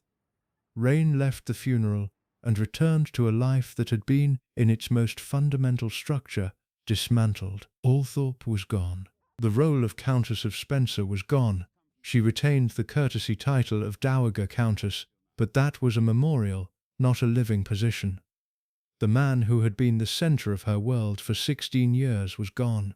The social identity she had constructed around her marriage, around Althorp, around her position as one of the great hostesses of her era, all of it was now in a different category. She was 62 years old. She was wealthy. She had been careful about her own financial security, and whatever her critics said about the selling of Althorp's treasures, she had not left herself destitute. She had her own resources, her own social network, her own reputation, such as it was, in the worlds of politics and heritage and charitable work. But she was also, for perhaps the first time in her adult life, alone, properly alone, without a project to manage, without a position to maintain, without a household to run. The staff who had known her at Althorp, the ones who had watched her manage and control and organize with such relentless efficiency, describe this period, in the accounts that have emerged over the years, with something that is almost, though not quite, sympathy. One former member of the Althorp household, speaking in a documentary about the Spencer family, made in the mid-2000s, described hearing, through the network of domestic staff that connects such households, that Raine had struggled in the immediate aftermath of Johnny's death. Not financially, not publicly, she maintained the performance as she always had, but privately, in the ways that people who have organized their entire lives around a single central relationship always struggle when that relationship is gone. She had given everything, the staff member said. Whatever you thought of her, and most of us had our views, she had given everything to that man and to that house. And when it was over, I think she found that she didn't quite know who she was without it. This is perhaps the most human thing that has ever been said about Raine Spencer, and it lands with a particular kind of weight precisely because it comes from someone who had witnessed, close up, the damage she had done. Someone who had watched Diana arrive at the house, hoping for warmth, and leave without it. Someone who had seen the Spencer children treated as inconveniences in their own home. That person saying, with the generosity that genuine human understanding sometimes produces, that Raine had struggled, that the armor had gaps, that the certainty had costs, that the woman who had seemed so completely in control had been in ways she never showed the world, dependent in ways she never fully acknowledged, or corporate in ways she never fully acknowledged. It does not redeem her. It does not address the damage. It does not answer for the years of coldness, or the selling of Althorp's treasures, or the management of Johnny Spencer's relationships with his children, but it adds something. It adds the dimension that keeps this from being a simple story about a simple villain, because simple villains are not interesting, and they are not true, and Raine Spencer was, whatever else she was, interesting.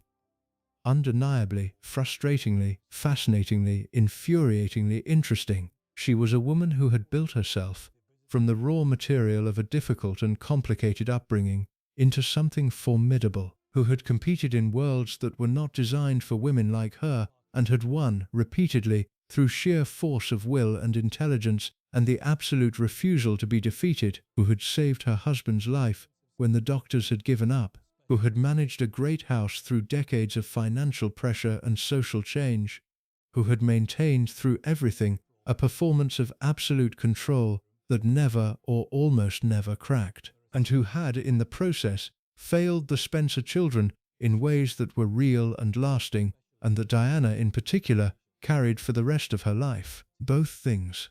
Always both things. The funeral was over. Johnny Spencer was in the ground. The family had delivered their verdict, quietly and publicly, and in the way that only funerals can, in the space between the formal rituals, in the small witnessed moments of inclusion and exclusion that tell the truth about how people actually feel. And Raine Spencer was leaving Althorp for the last time.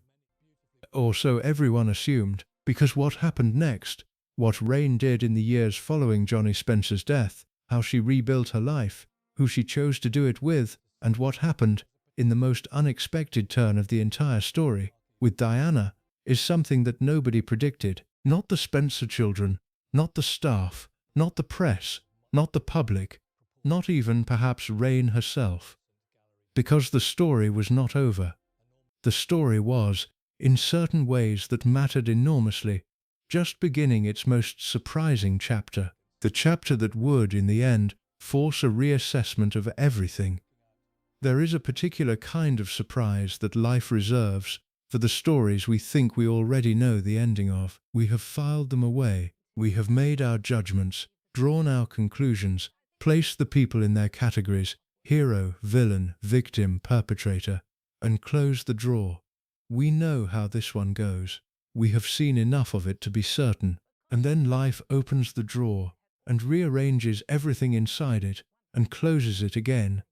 And when we open it next time, nothing is where we left it. The story of Diana and Raine was supposed to end at the funeral, with the cold exclusion, with the Spencer children's visible public verdict, with Raine walking away from Althorp and from the family she had disrupted, and Diana walking forward into whatever came next, and the two of them moving in permanently separate directions, with the wound between them intact and unaddressed, and carried, as such wounds usually are, to the grave. That was the ending the story seemed to be moving toward. That was what the logic of everything that had come before appeared to demand. It is not what happened. What happened instead was something that the people who knew Diana well, who knew her capacity for emotional generosity, her instinct toward connection, her ability to hold complexity without needing to resolve it into simple categories, found, in retrospect, characteristic of her. Something that was surprising from the outside, and, once you understood who Diana actually was, not surprising at all. Diana reached out to Raine, not immediately after the funeral, not in the raw, chaotic months of 1992, when Diana's own life was disintegrating in ways that consumed all available emotional energy.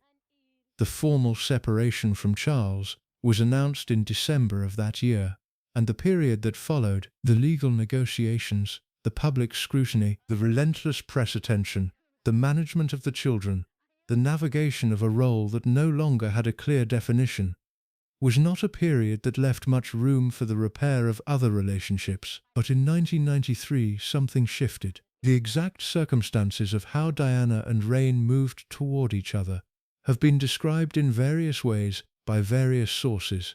Some accounts suggest it was a chance meeting at a social event, the kind of occasion that brings people from overlapping worlds into the same room regardless of the state of their personal relationships. Some accounts suggest it was more deliberate, that Diana, in the particular way she had of deciding that something needed to happen and then making it happen, reached out directly. What all accounts agree on is that it happened, and that when it happened, the conversation between them was not the one that anyone would have scripted. Diana, by 1993, was in a different place than she had been even 2 years earlier. The process of finding her voice, the therapy, the friendships, the work she had done to understand her own history and her own patterns, had given her a kind of clarity about the people in her life that she had not previously had. She had done the work, as we would now say, of looking honestly at the things that had shaped her, including the Althorp years, including Raine, including the father who had loved her but not protected her, and the stepmother who had been cold in ways that left marks. And the clarity that work had given her was not the clarity of permanent grievance. It was the clarity of someone who has understood something, has named it and examined it and felt the full weight of it, and who has then, from that position of genuine understanding, made a choice about what to do next. Diana chose to reach toward Raine rather than away from her. Why? This is the question that everyone who has written about this reconciliation has tried to answer, and the answers vary, because the truth is probably made up of several things simultaneously. Partly, it was grief, the shared grief of two people who had both loved Johnny Spencer in their very different ways, and who had both lost him. Grief is one of the great dissolvers of entrenched positions. It reminds us, with a force that nothing else quite matches, that the time we have with people is finite, that the conflicts we maintain and the distances we keep have costs that we do not always reckon until it is too late. Diana had lost her father, the man she had needed and been frustrated by and loved and grieved for long before his death, the man she had mourned in advance, in a sense, through all the years when Raine had managed his accessibility, was gone, and Raine, whatever she was, had also lost him, had lost the person around whom her entire world had been organized for 16 years. There was something in that shared loss that created a possibility, a small opening in the wall that had been maintained between them for so long. Partly, it was also Diana's growing capacity for a particular kind of compassion, the compassion that is not the erasure of what was done, but the acknowledgement of the whole person who did it. She had come to understand Raine not merely as the woman who had made her childhood miserable, but as a person with her own history, her own wounds, her own complicated mixture of strength and limitation. She had come to understand, through her own experience and through the therapeutic work she had done, that people who are controlling and cold in the way Raine had been are almost always people who have learned that control is the only reliable protection. That coldness is, at its root, a defense against what exactly varies from person to person, but it is always a defense against something. Diana knew about defenses. She had built enough of them herself, and partly, and this is perhaps the most Diana thing of all, it was simply the fact that Diana hated leaving things broken. She was a woman who, throughout her life, reached toward people who were suffering, who were isolated, who had been excluded. It was the quality that made her extraordinary in her public role. And it was a quality that did not, it seems, switch off when the person in question was someone who had hurt her. Raine, in the aftermath of Johnny Spencer's death, was isolated, not in the dramatic sense. She had her social world, her friends, her various activities and engagements, but emotionally isolated, in the way that the former staff member had described. A woman who had organized her entire life around a relationship and a role that were now gone, and who was, beneath the performance of composure, uncertain in ways she had never previously allowed herself to be. Diana saw this. Diana, with her extraordinary capacity for reading people, saw through the performance to the uncertainty underneath.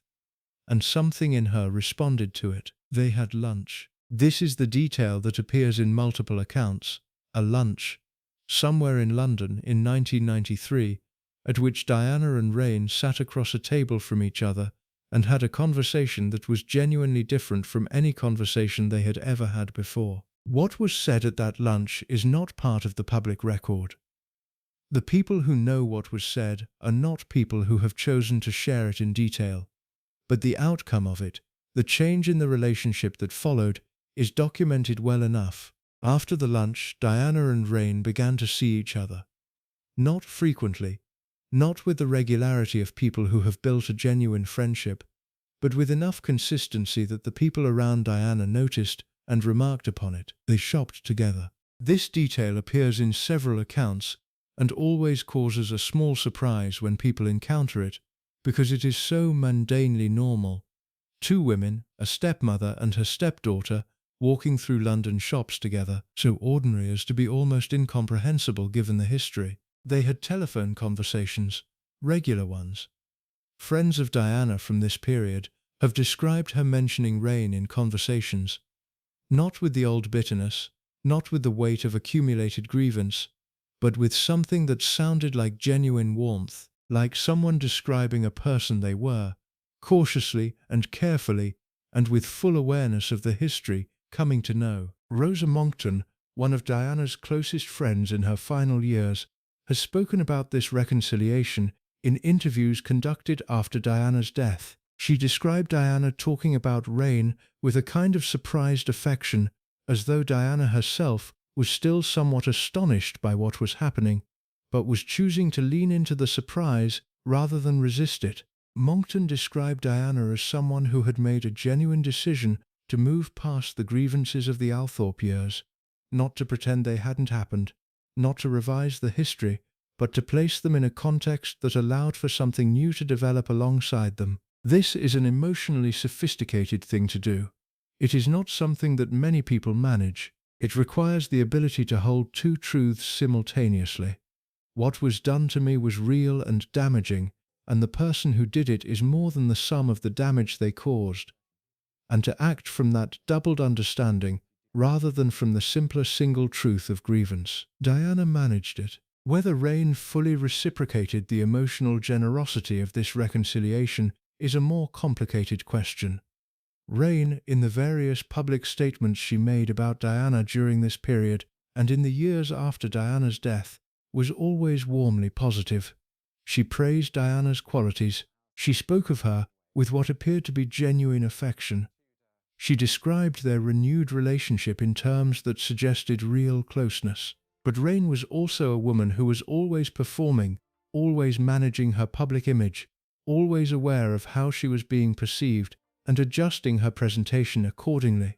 And in 1993, 1994, 1995, with Diana at the absolute height of her public prominence, with Diana's separation from Charles making her simultaneously the most sympathetic and most scrutinized figure in the world, being warmly positive about Diana was not merely an emotional choice. It was also, for Raine, a practical one. The woman who had once been Acid Raine, who had been publicly identified through the accumulation of press coverage and the Spencer children's occasional candor as Diana's cold and difficult stepmother, had a strong interest in revising that image, and a reconciliation with Diana, a publicly visible warmth between them, was the most effective possible way to do that revision.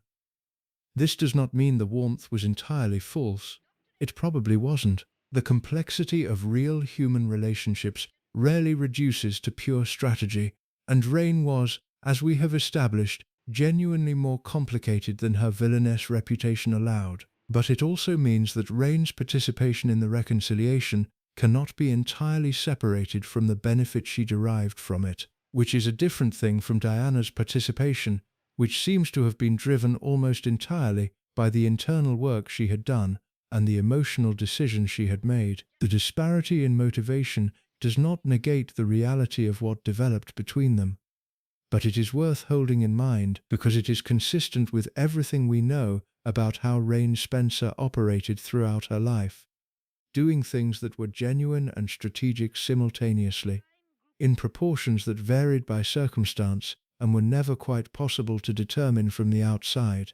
What is certain is that by the mid-1990s, Diana Spencer and Raine Spencer, the stepdaughter and stepmother whose relationship had been defined for a decade by mutual hostility by the nickname Acid Raine, by the cold exclusion at the funeral of the man they had both loved, were talking, were meeting, were, in some meaningful sense, finding each other. And what Diana found, in those meetings, in those conversations, in the experience of knowing Raine as an adult, rather than as a wounded and powerless child, was surprising. She found a woman who was, in certain ways, formidable, not lovable, not warm in any conventional sense, not the kind of person who put you at ease or made you feel seen in the way that Diana herself made people feel seen, but formidable, intelligent, funny, in her sharp, somewhat weaponized way, entirely certain of herself,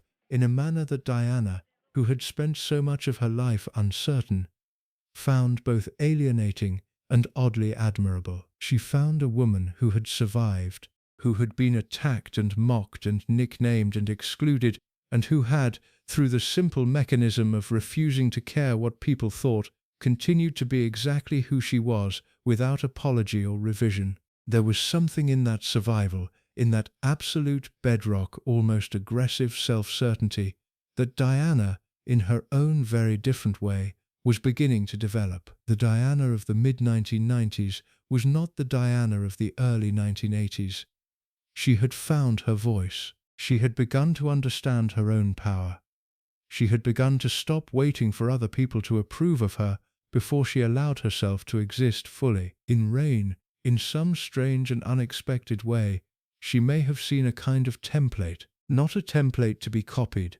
Their personalities and their methods were entirely different, but a template for what it looked like to simply refuse to be diminished, to stand in the middle of other people's contempt and keep your chin up and your back straight and your expression perfectly composed. Diana was never going to be Raine. She was too warm, too empathetic, too fundamentally connected to other people's feelings to adopt Raine's particular brand of impenetrability, but she was learning something adjacent to it.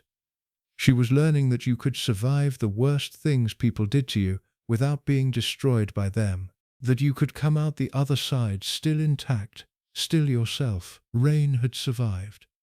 And in the strange, circuitous way that human understanding sometimes travels, that survival had become for Diana a kind of lesson. The reconciliation continued into 1994, 1995, 1996, through Diana's Panorama interview, in which she spoke with devastating candor about the state of her marriage and her mental health and her sense of herself, through the formal divorce from Charles, finalized in August 1996, through the years of Diana's extraordinary reinvention, the landmines work, the AIDS hospice visits, the increasingly clear-eyed engagement with her own public power. Through all of this, Raine remained present, not centrally, not in the way that Rosa Monckton or Lucia Flecha de Lima or the other women who were Diana's closest confidantes were present, but present in a way that was real and, to the people who had followed the history, genuinely remarkable. And then came the summer of 1997. Diana was 36 years old.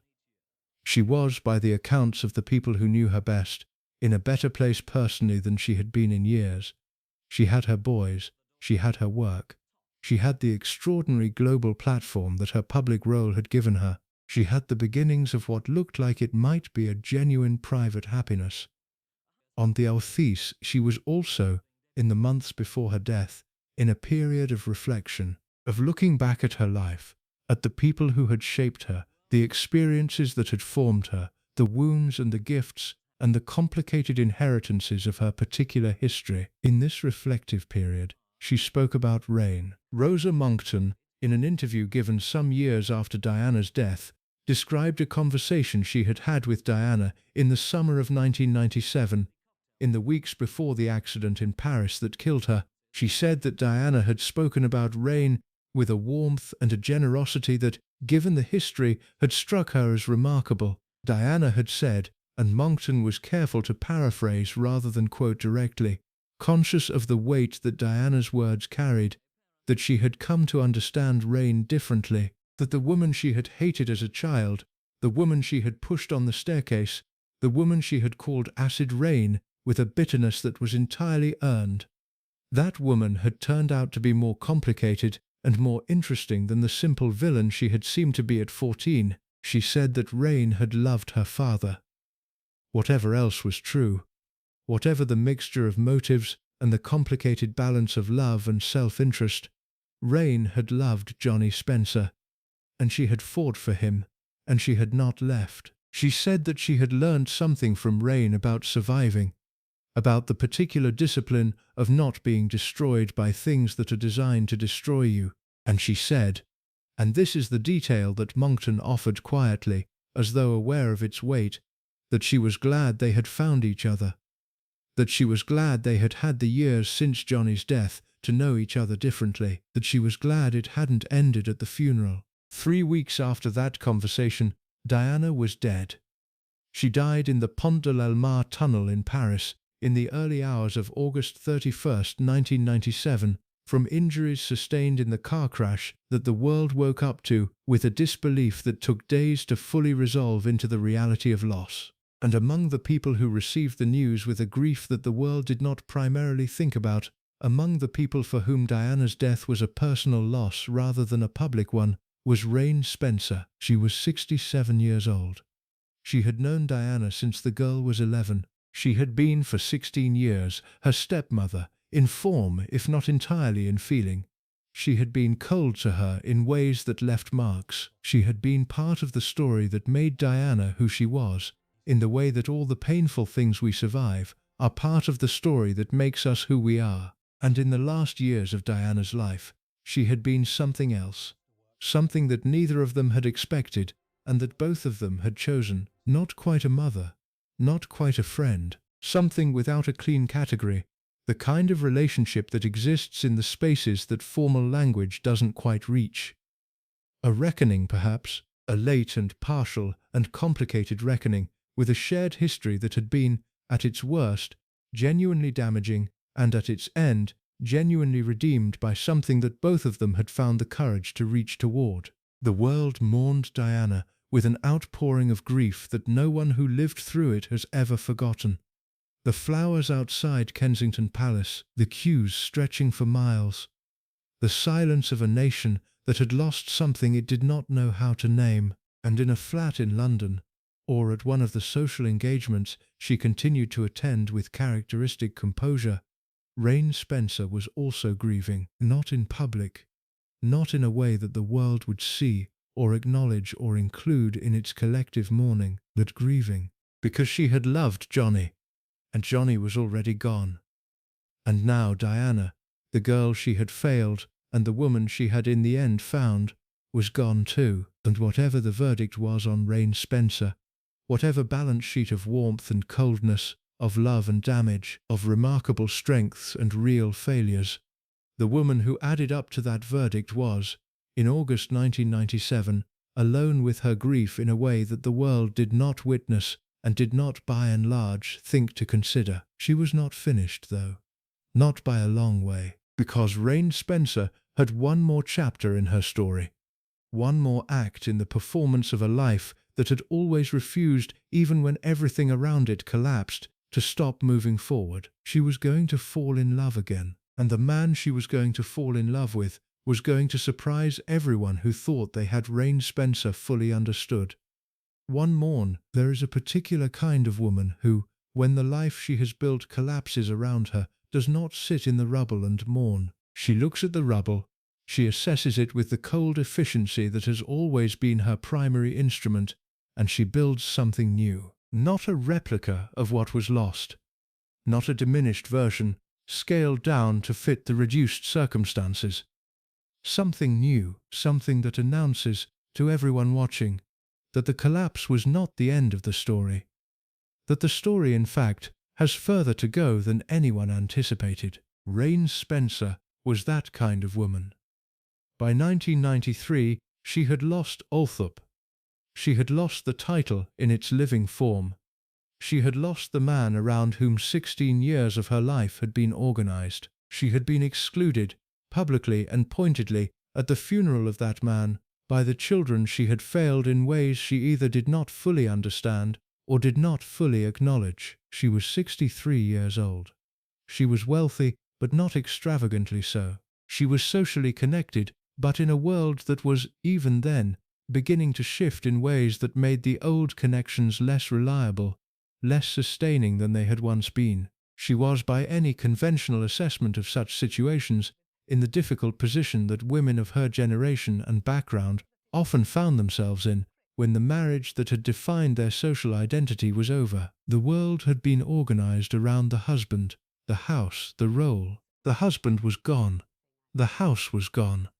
The role was gone. And Raine Spencer looked at all of this and did what Raine Spencer had always done. She got dressed. She went out. She kept going. The social world she inhabited in the years immediately following Johnny's death was, on the surface, not dramatically different from the one she had always occupied.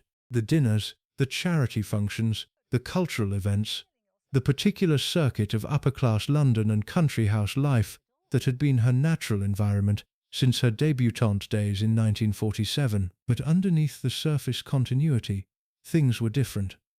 The centre had been removed. The organising principle of the life, Johnny, Althorp, the role of Countess Spencer, was gone, and what remained, however socially active and outwardly composed, was a woman who was, for perhaps the first time since her first marriage in 1948, genuinely without a primary purpose. She threw herself into work.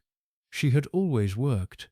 The political career, the heritage committees, the charitable engagements, and she returned to these with the focus of someone who needs an activity to organize their days around. She joined boards.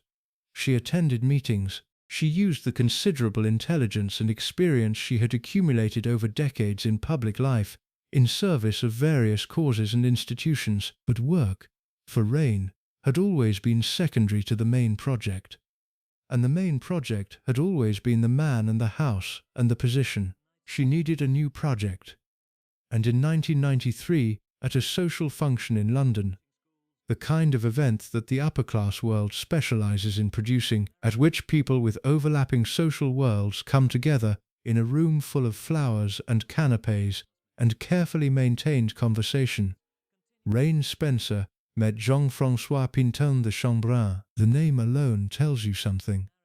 Jean-François Pinton de Chambrun was French. He was a count, the Comte de Chambrun, a title with genuine historical roots in the French aristocracy.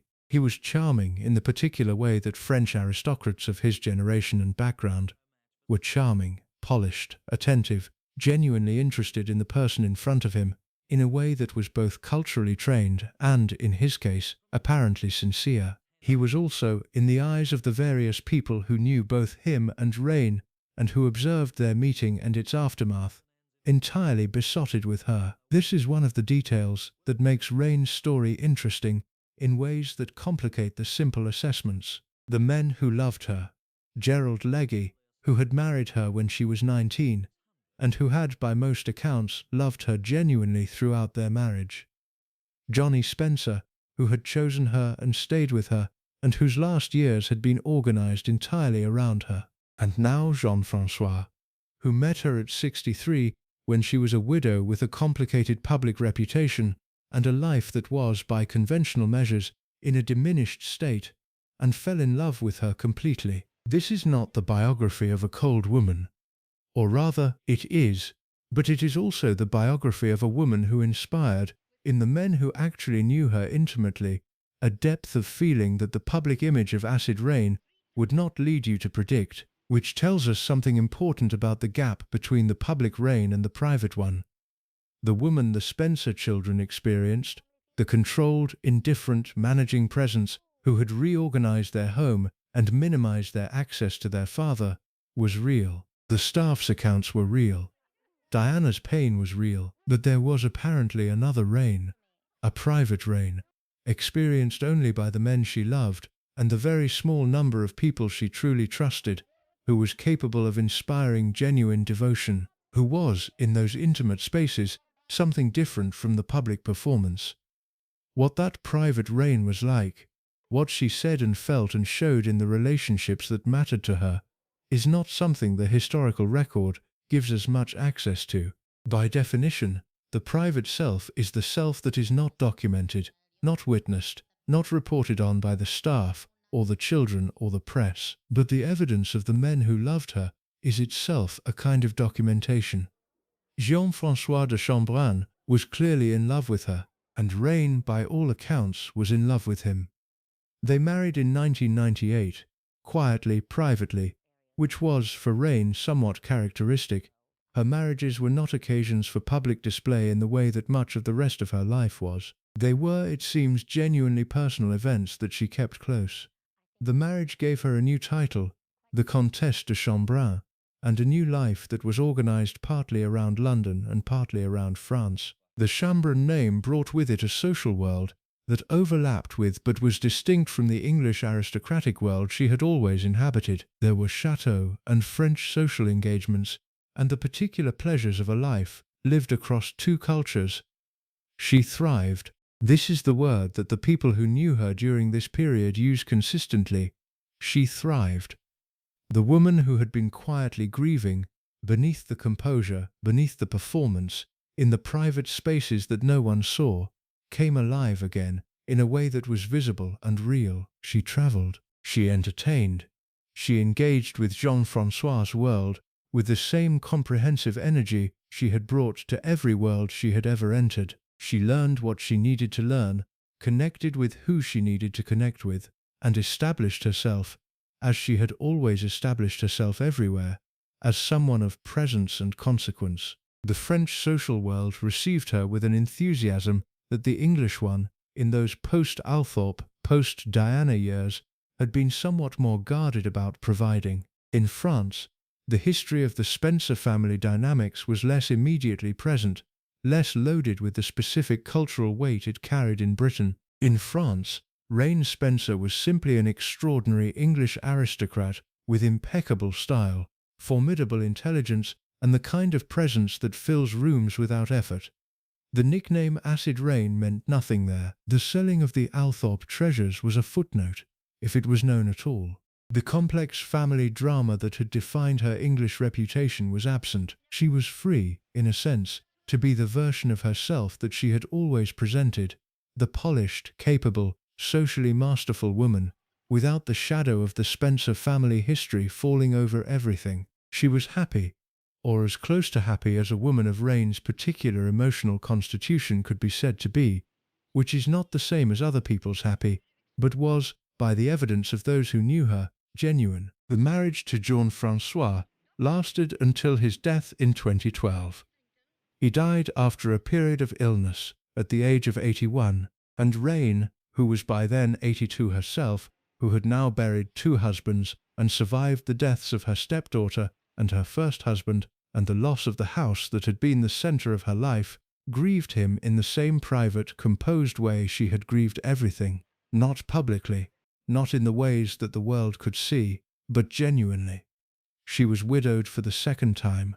The pattern of her life, the building of something central, and then the losing of it, and then the building again, had repeated itself. But this time, she did not have another building to do. She was 82 years old. The energy was still there, in a diminished but recognizable form. The composure was still there, essentially undimmed. The style was still there. Anyone who encountered Raine Spencer in her later years will tell you that she remained, to the end, one of the most carefully put-together women in any room she entered. But the great projects of her life, the marriages, the houses, the social constructions, were behind her. What remained was the person. And what the people who knew Raine Spencer in her final years describe is, in certain ways, the most interesting version of her. The version stripped of the projects and the positions and the things she was managing. The version that existed when there was nothing left to perform for. She was, by these accounts, still formidable, still sharp, still entirely certain of herself in a way that brooked no argument and acknowledged no self-doubt, at least not publicly. But there was also, in those final years, something that had not always been visible, a reflectiveness, a willingness to look backward that the relentlessly forward-facing Raine of earlier decades had not often shown. She spoke about Johnny, about what their marriage had meant to her, about the years at Althorp, about the fight for his life that she always referred to as the thing she was most proud of. She spoke about her children from her first marriage, Henry, Rupert, Charlotte, and William, who had largely been absent from the public Raine narrative, overshadowed by the drama of the Spencer family. Her relationship with her own children was, by various accounts, complicated in its own ways. Raine's particular brand of managing love was not universally received with gratitude by those who experienced it at close quarters, and she spoke, sometimes, about Diana, not often, not in the way that someone who is processing a grief speaks about its object. Raine was not a processor in the therapeutic sense, not a woman who returned repeatedly to painful material in search of understanding, but sometimes she spoke about Diana with a warmth that the people who heard it found, given the history, genuinely moving. She spoke about the reconciliation, the lunch, the shopping, the telephone calls, the years of cautious and careful and ultimately real connection that had developed in the last years of Diana's life. She spoke about Diana's qualities, the warmth, the capacity for empathy, the extraordinary instinct for human connection that had made Diana, in her public role, something unprecedented. She spoke about these things with the particular emphasis of someone who had experienced them directly, who had been on the receiving end of that warmth, who had been, in the end, chosen by it. She did not speak publicly about the ways she had failed Diana, the coldness, the years of indifference, the management of Johnny that had limited the children's access to their father, the selling of the Althorp treasures that had devastated the family. This was not, and never had been, Raine's mode. She was not a woman who acknowledged failure, who offered apology, who engaged publicly with the criticisms leveled at her. She had built her entire adult life on the principle of forward movement and the absolute refusal to be defined by other people's assessments. She was not going to revise that principle in old age. But the absence of public acknowledgement does not necessarily mean the absence of private reckoning. People who knew her in those final years suggest that Raine was, in the quiet spaces, more aware of what she had done than she was willing to show. Not devastated by it, not racked with guilt in the way that a more emotionally permeable person might have been, but aware. She knew that the Spencer children had not forgiven her. Charles Spencer, in particular, had been consistently clear, over the years, about his assessment of her impact on the family. His statements were measured and careful. He was not a man given to intemperate outbursts, but they were unambiguous. He believed she had done real damage. He had said so, in various forms, in various contexts. All she knew about his statements. She did not engage with them publicly. She maintained the composure and the forward movement. But the people who saw her in private said that there were moments, brief, quickly suppressed, but real, when something crossed her face that looked like the awareness of a cost that had been paid by people she had not protected. It is as close to acknowledgement as Raine Spencer ever came.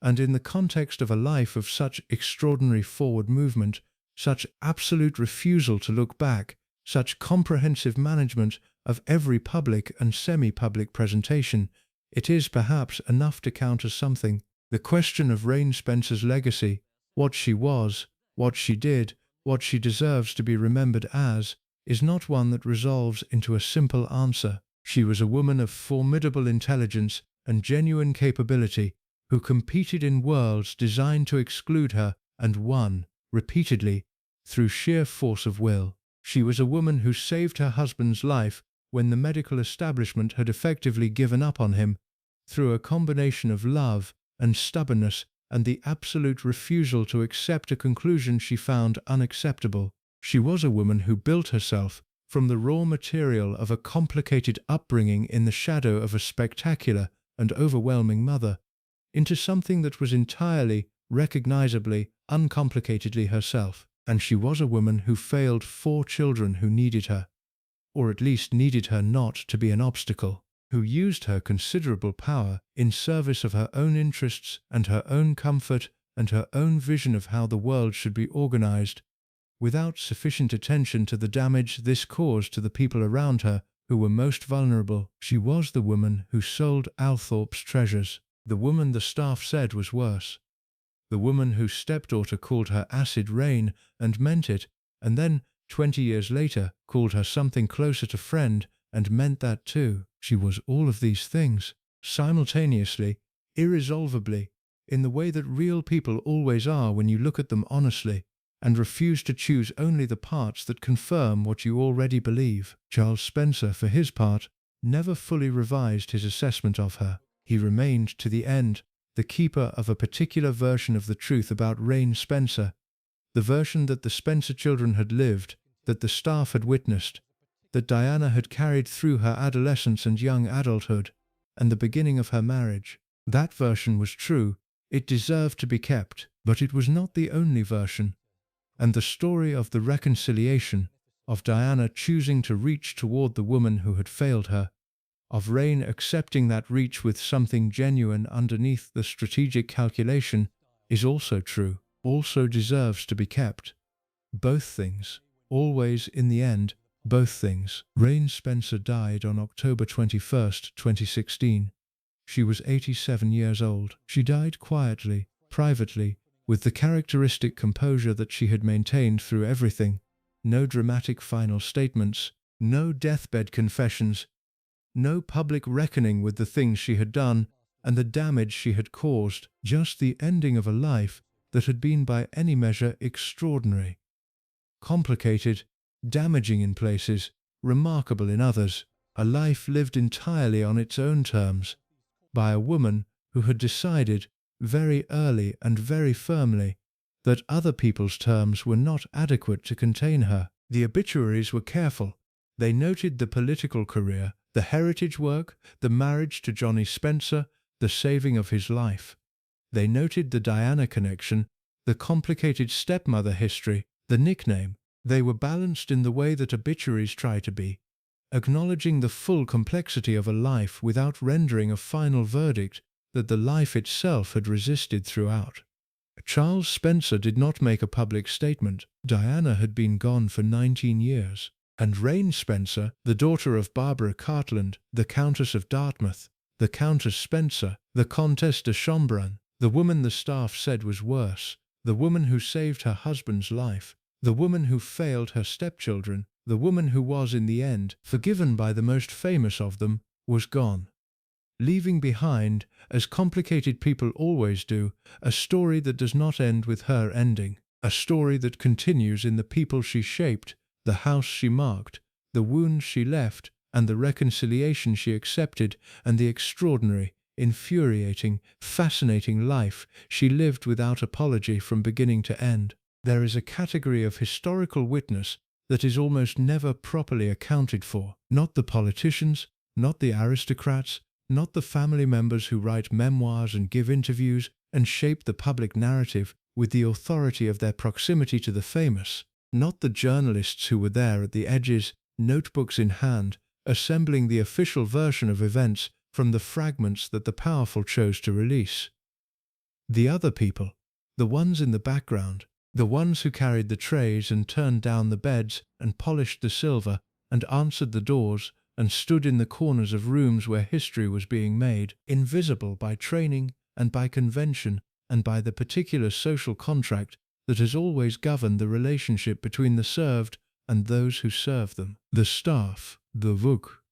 At Althorp, during the 16 years of Raine Spencer's tenure as Countess, there was a substantial household. A great English country house of Althorp's size and prominence required, even by the reduced standards of the late 20th century, a significant number of people to function. There were butlers and footmen and housekeepers and kitchen staff and gardeners and groundskeepers and the various other categories of domestic employment that the maintenance of such a property demanded. These people saw everything. Not everything in the sense of being present at every private conversation or every family confrontation, but everything in the more comprehensive sense that domestic staff always mean when they use that word. The rhythms of the household, the emotional atmosphere of its daily life, the way people behaved when they thought no one of consequence was watching. The staff are always watching. It is the nature of their role. They are trained to be present without being visible, attentive without being intrusive, aware without being acknowledged. This training, which is designed to protect the privacy of the household they serve, has the paradoxical effect of making them the most comprehensive witnesses to that household's private reality. They see the arguments that happen in the mornings before the public face is assembled. They see the coldness that exists between people who perform warmth for company.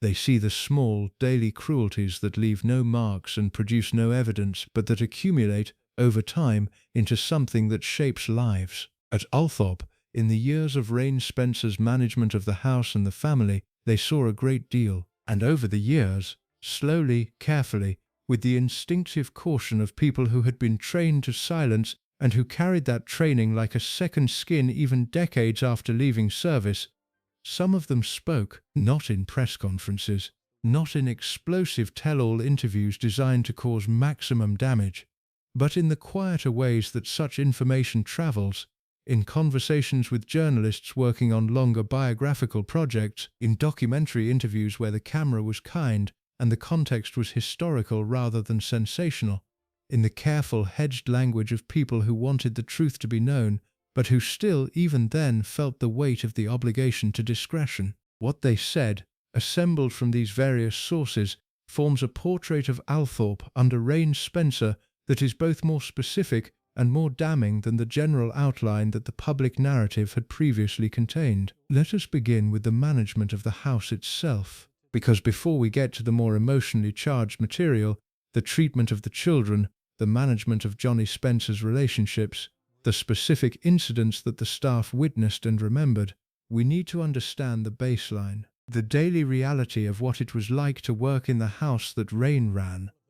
Multiple former staff members, speaking across different years and in different contexts, describe the same fundamental experience. Raine Spencer ran Althorp as though it were a military operation in which she was the commanding officer and every other person in the building was a subordinate whose primary function was the flawless execution of her vision.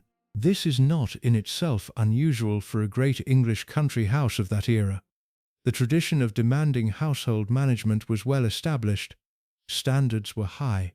The expectation of perfection was normal. What was not normal, former staff members said, was the emotional register in which those standards were enforced. A former housekeeper who worked at Althorp for several years in the late 1970s and early 1980s, speaking to a biographer who was researching the Spencer family in the early 2000s, described what a typical interaction with Raine Spencer was like when something had not met her standards. She said there was no shouting, no raised voices, nothing that could be categorized as abusive in any formal sense.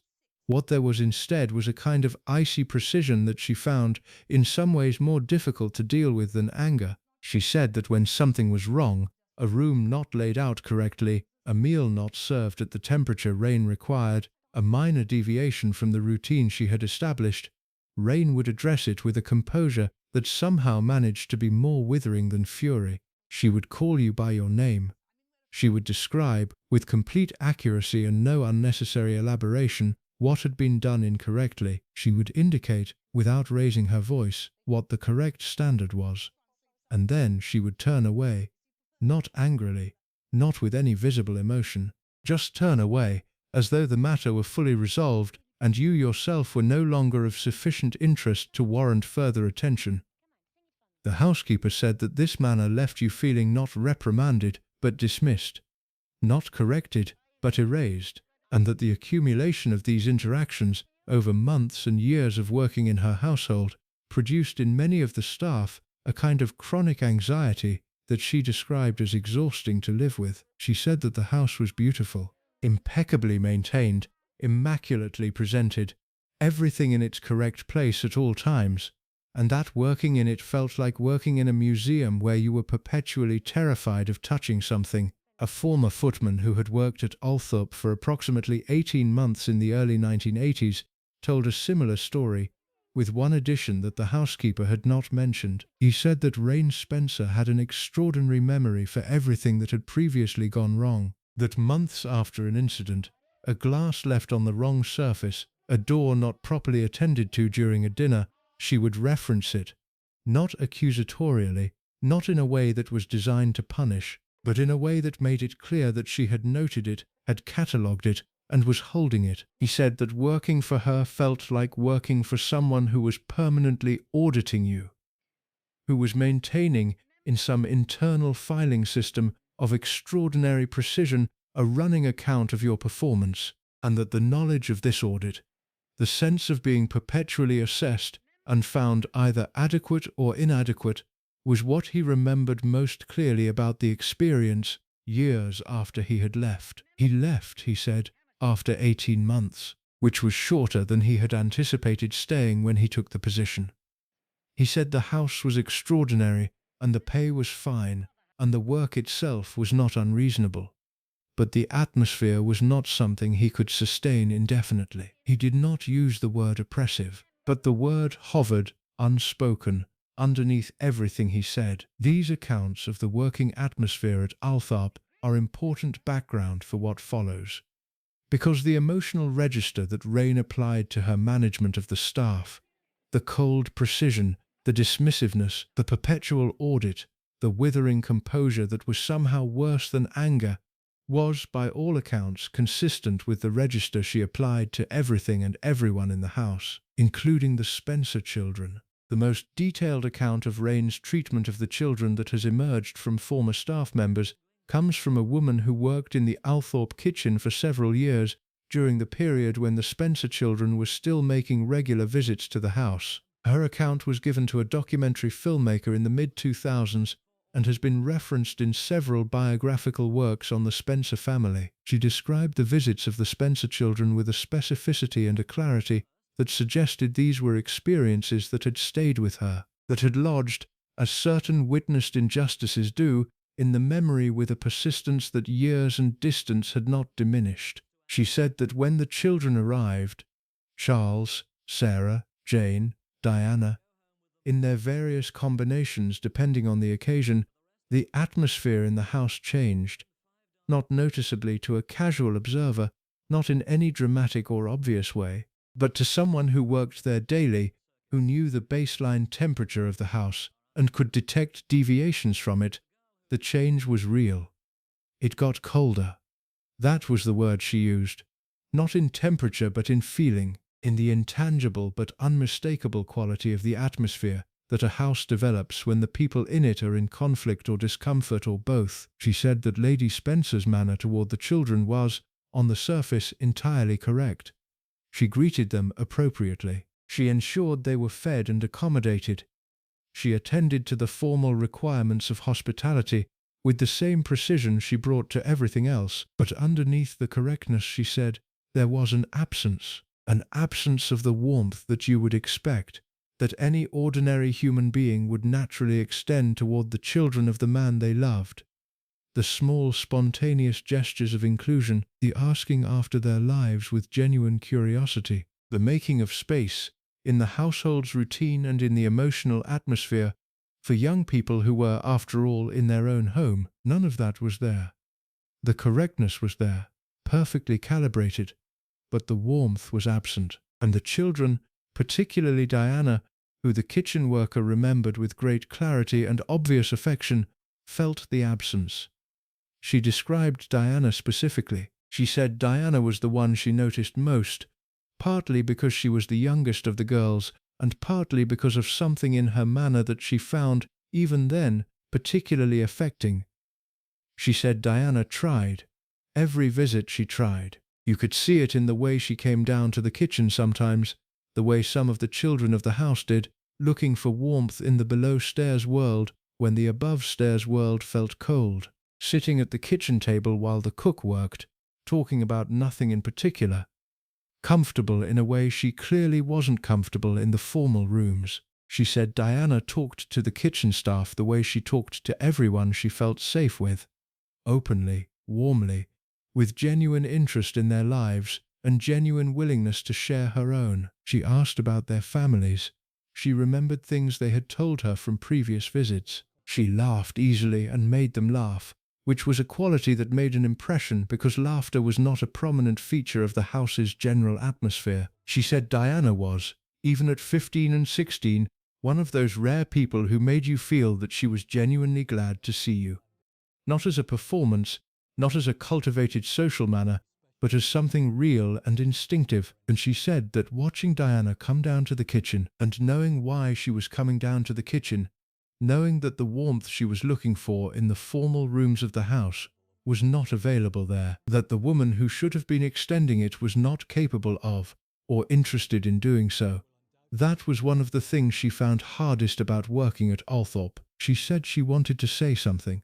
Many times, she said she wanted to say something to Lady Spencer about it, not confrontationally, that was not possible, not in the hierarchy of that household, but in some quiet way, some gentle indication that the girl was struggling, that she needed something the house was not giving her. She never said it. Of course she never said it. The training, the hierarchy, the absolute imperative of staying in your proper place and not exceeding your role. All of this made intervention impossible, but she thought it.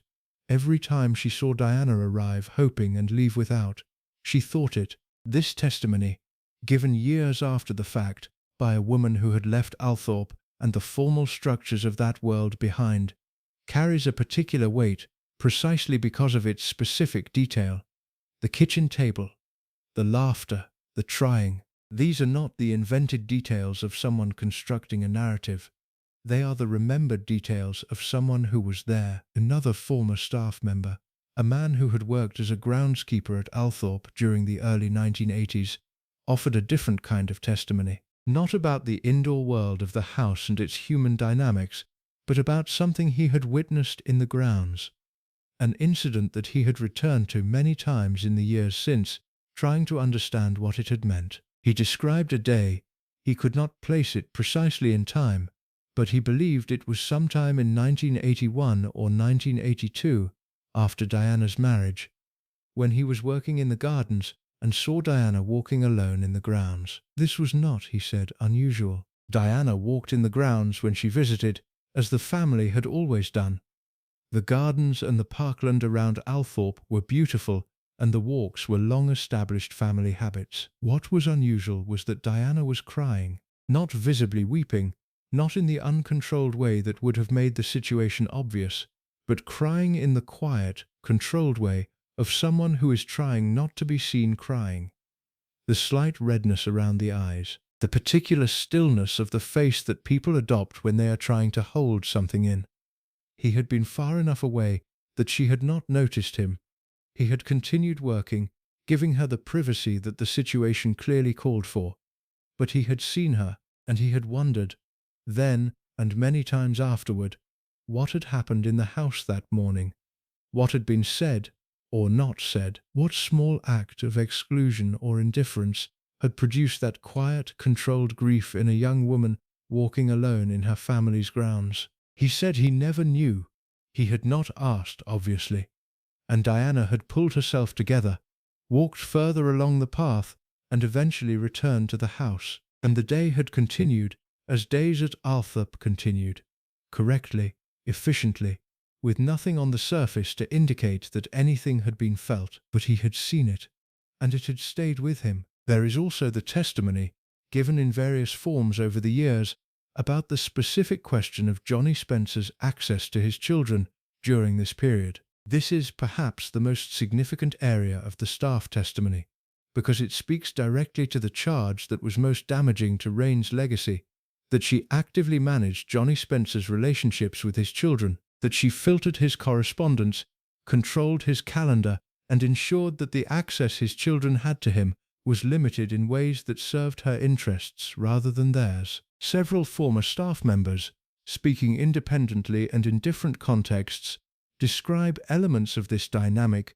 with a consistency that is difficult to dismiss.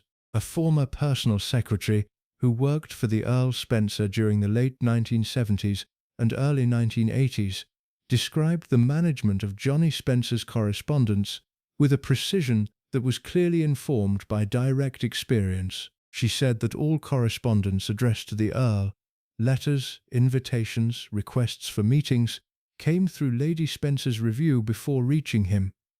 This was, she was careful to note, not entirely unusual. Aristocratic households of that era often operated with the Countess managing the Earl's social calendar and correspondence as a matter of practical necessity. The volume of communication a household like Althorp received required filtering, but the filtering that Raine applied, the former secretary said, went beyond practical management. There were items, letters from the children, messages passed through third parties, requests for time with their father, that she could not be certain reached the Earl in the form in which they were sent, or reached him at all. She was careful with this. She said she could not prove intent. She could not say with certainty that any specific letter was deliberately intercepted or altered or withheld. What she could say was that the pattern of what the Earl knew and didn't know about his children's lives, the things he seemed unaware of, the concerns he seemed not to have registered, the requests for time with him that appeared not to have been communicated, was consistent, over time, with the management of his information that she observed Lady Spencer conducting. She said this with the hesitation of someone giving honest testimony about something serious. She was not accusing Raine of anything she could prove. She was describing what she saw and what it looked like to her, having seen it, and trusting the person she was speaking to understand the difference between witnessed pattern and proven fact. The distinction matters. What the staff described was not evidence in any legal sense. It was observation, impression, pattern, the kind of thing that is enormously meaningful to the people who witnessed it, and impossible to verify with any formal certainty. But it is consistent across different staff members, different periods, different areas of the household's life. The same picture emerges, assembled from different vantage points, describing the same fundamental reality. Raine Spencer ran the house completely. She ran Johnny Spencer's world almost as completely, and the children of that house, whose access to their father was already complicated by geography and circumstance and the formal rhythms of upper-class family life, found that access further managed, further filtered, further limited by the woman their father had married, not cruelly, necessarily, not with any single dramatic act that could be pointed to and named, but systematically, consistently, in the thousand small ways that a controlling personality in a position of domestic authority can construct the reality of the people around them. The staff saw it. They said nothing for years, because that was what the training demanded and the hierarchy required. And then, slowly, over the decades following their time at Althorp, some of them said something. Not enough to change the formal record, not in a way that produced headlines or legal consequences or the kind of public reckoning that the evidence in aggregate might have warranted, but enough to ensure that the truth, the specific, witnessed, remembered truth of what Althorp was like under Raine Spencer, and what the Spencer children experienced there, and what the staff saw and kept quiet about for so long, was not entirely lost. It is here, in these accounts, in the kitchen worker who remembered Diana sitting at the table looking for warmth, in the groundskeeper who saw her walking alone in the grounds with quiet tears on her face, in the housekeeper who described the withering composure of Raine's management style, in the personal secretary who described, carefully and honestly, the patterns she had observed in the management of the Earl's correspondence. It is not a complete record. It is not the kind of evidence that produces verdicts, but it is the truth, as the people who witnessed it understood it, assembled as carefully as the nature of this kind of testimony allows. And it is, in the end, the most important testimony we have, because it comes from the people who were there, who saw it without the distortion of personal stakes or family loyalty, or the need to construct a narrative that serves any particular version of events. They were just there. They saw what they saw, and they carried it with them, quietly, until they had the chance to say it. The staff said she was worse. Now you know what they saw when they said it. There is a particular kind of loss that has no clean language for itself, not the loss of a person, which grief has spent centuries developing vocabulary for, not the loss of money, which accountancy can measure and insurance can partially address, but the loss of objects that are not merely objects, things that carry within them the accumulated weight of time, of history, of the particular human stories that attach themselves to physical things over generations and make those things irreplaceable in ways that their monetary value can never fully capture. The loss of a painting that has hung in the same room for 200 years.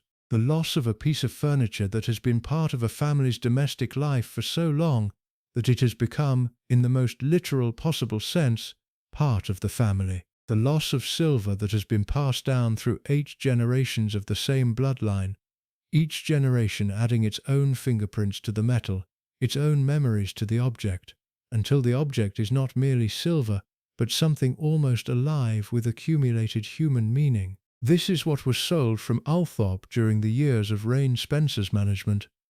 Not just valuable things, not just expensive things, things that were, in a sense that the word valuable cannot adequately contain, irreplaceable, and the story of exactly what was sold, which objects, in which circumstances, for what prices, to whom, is a story that has never been told in its full detail in any single account. It has been referenced, summarized, mentioned in the context of the larger family drama. But the specific forensic reality of the dispersal, the catalogue of what was lost, deserves to be examined directly, because the scale of it, when you look at it clearly, is staggering. Let us begin with the context, because the context matters for understanding both what happened and why the people who loved Althorp found it so devastating. Althorp House, in Northamptonshire, is one of the oldest continuously inhabited aristocratic houses in England. The Spencer family acquired it in 1508, over 500 years ago. In those 5 centuries, through the reigns of dozens of monarchs and the entire sweep of British history from the Tudors to the present, the house had been built, rebuilt, expanded, renovated, and maintained by successive generations of the Spencer family. Each generation had added to the house's contents: paintings commissioned or acquired, furniture made to order or purchased, silver accumulated through gifts and purchases and inheritance, books, porcelain, textiles, the entire material culture of a great aristocratic family layered over 5 centuries into a collection of extraordinary depth and historical significance. By the time Johnny Spencer inherited Althorp in 1975, becoming the 8th Earl Spencer on the death of his father, the house contained one of the most significant private collections in Britain. Paintings by Van Dyck, Rubens, Reynolds, Gainsborough, and dozens of other major artists. Furniture that had been made for the house by the finest craftsmen of its era. Silver that was not merely decorative but historically significant. Pieces that documented the Spencer family's role in British history over 5 centuries. The collection had survived the Civil War. It had survived the Napoleonic Wars. It had survived the First World War, the Second World War, the economic upheavals of the 20th century. It had been maintained, through all of this, by generations of Spencers who understood, even when they were financially stretched, even when the economics of maintaining such a house were almost impossibly difficult, that the collection was not merely their property. It was their responsibility, their stewardship of something that belonged, in a meaningful sense, to history.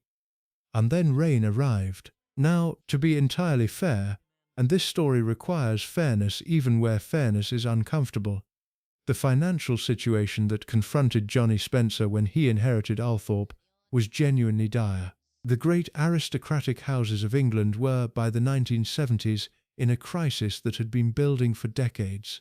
Death duties, the inheritance taxes levied when titles and estates passed from one generation to the next, had been since the early 20th century systematically dismantling the financial foundations of aristocratic England. Johnny Spencer's inheritance of Althorp came with a death duty bill that was, by various accounts, enormous. The precise figures have never been fully made public, but the general picture is consistent across all sources. The taxes owed on the estate were substantial. The income the estate generated was insufficient to cover both the taxes and the ongoing costs of maintaining the house, and something had to give.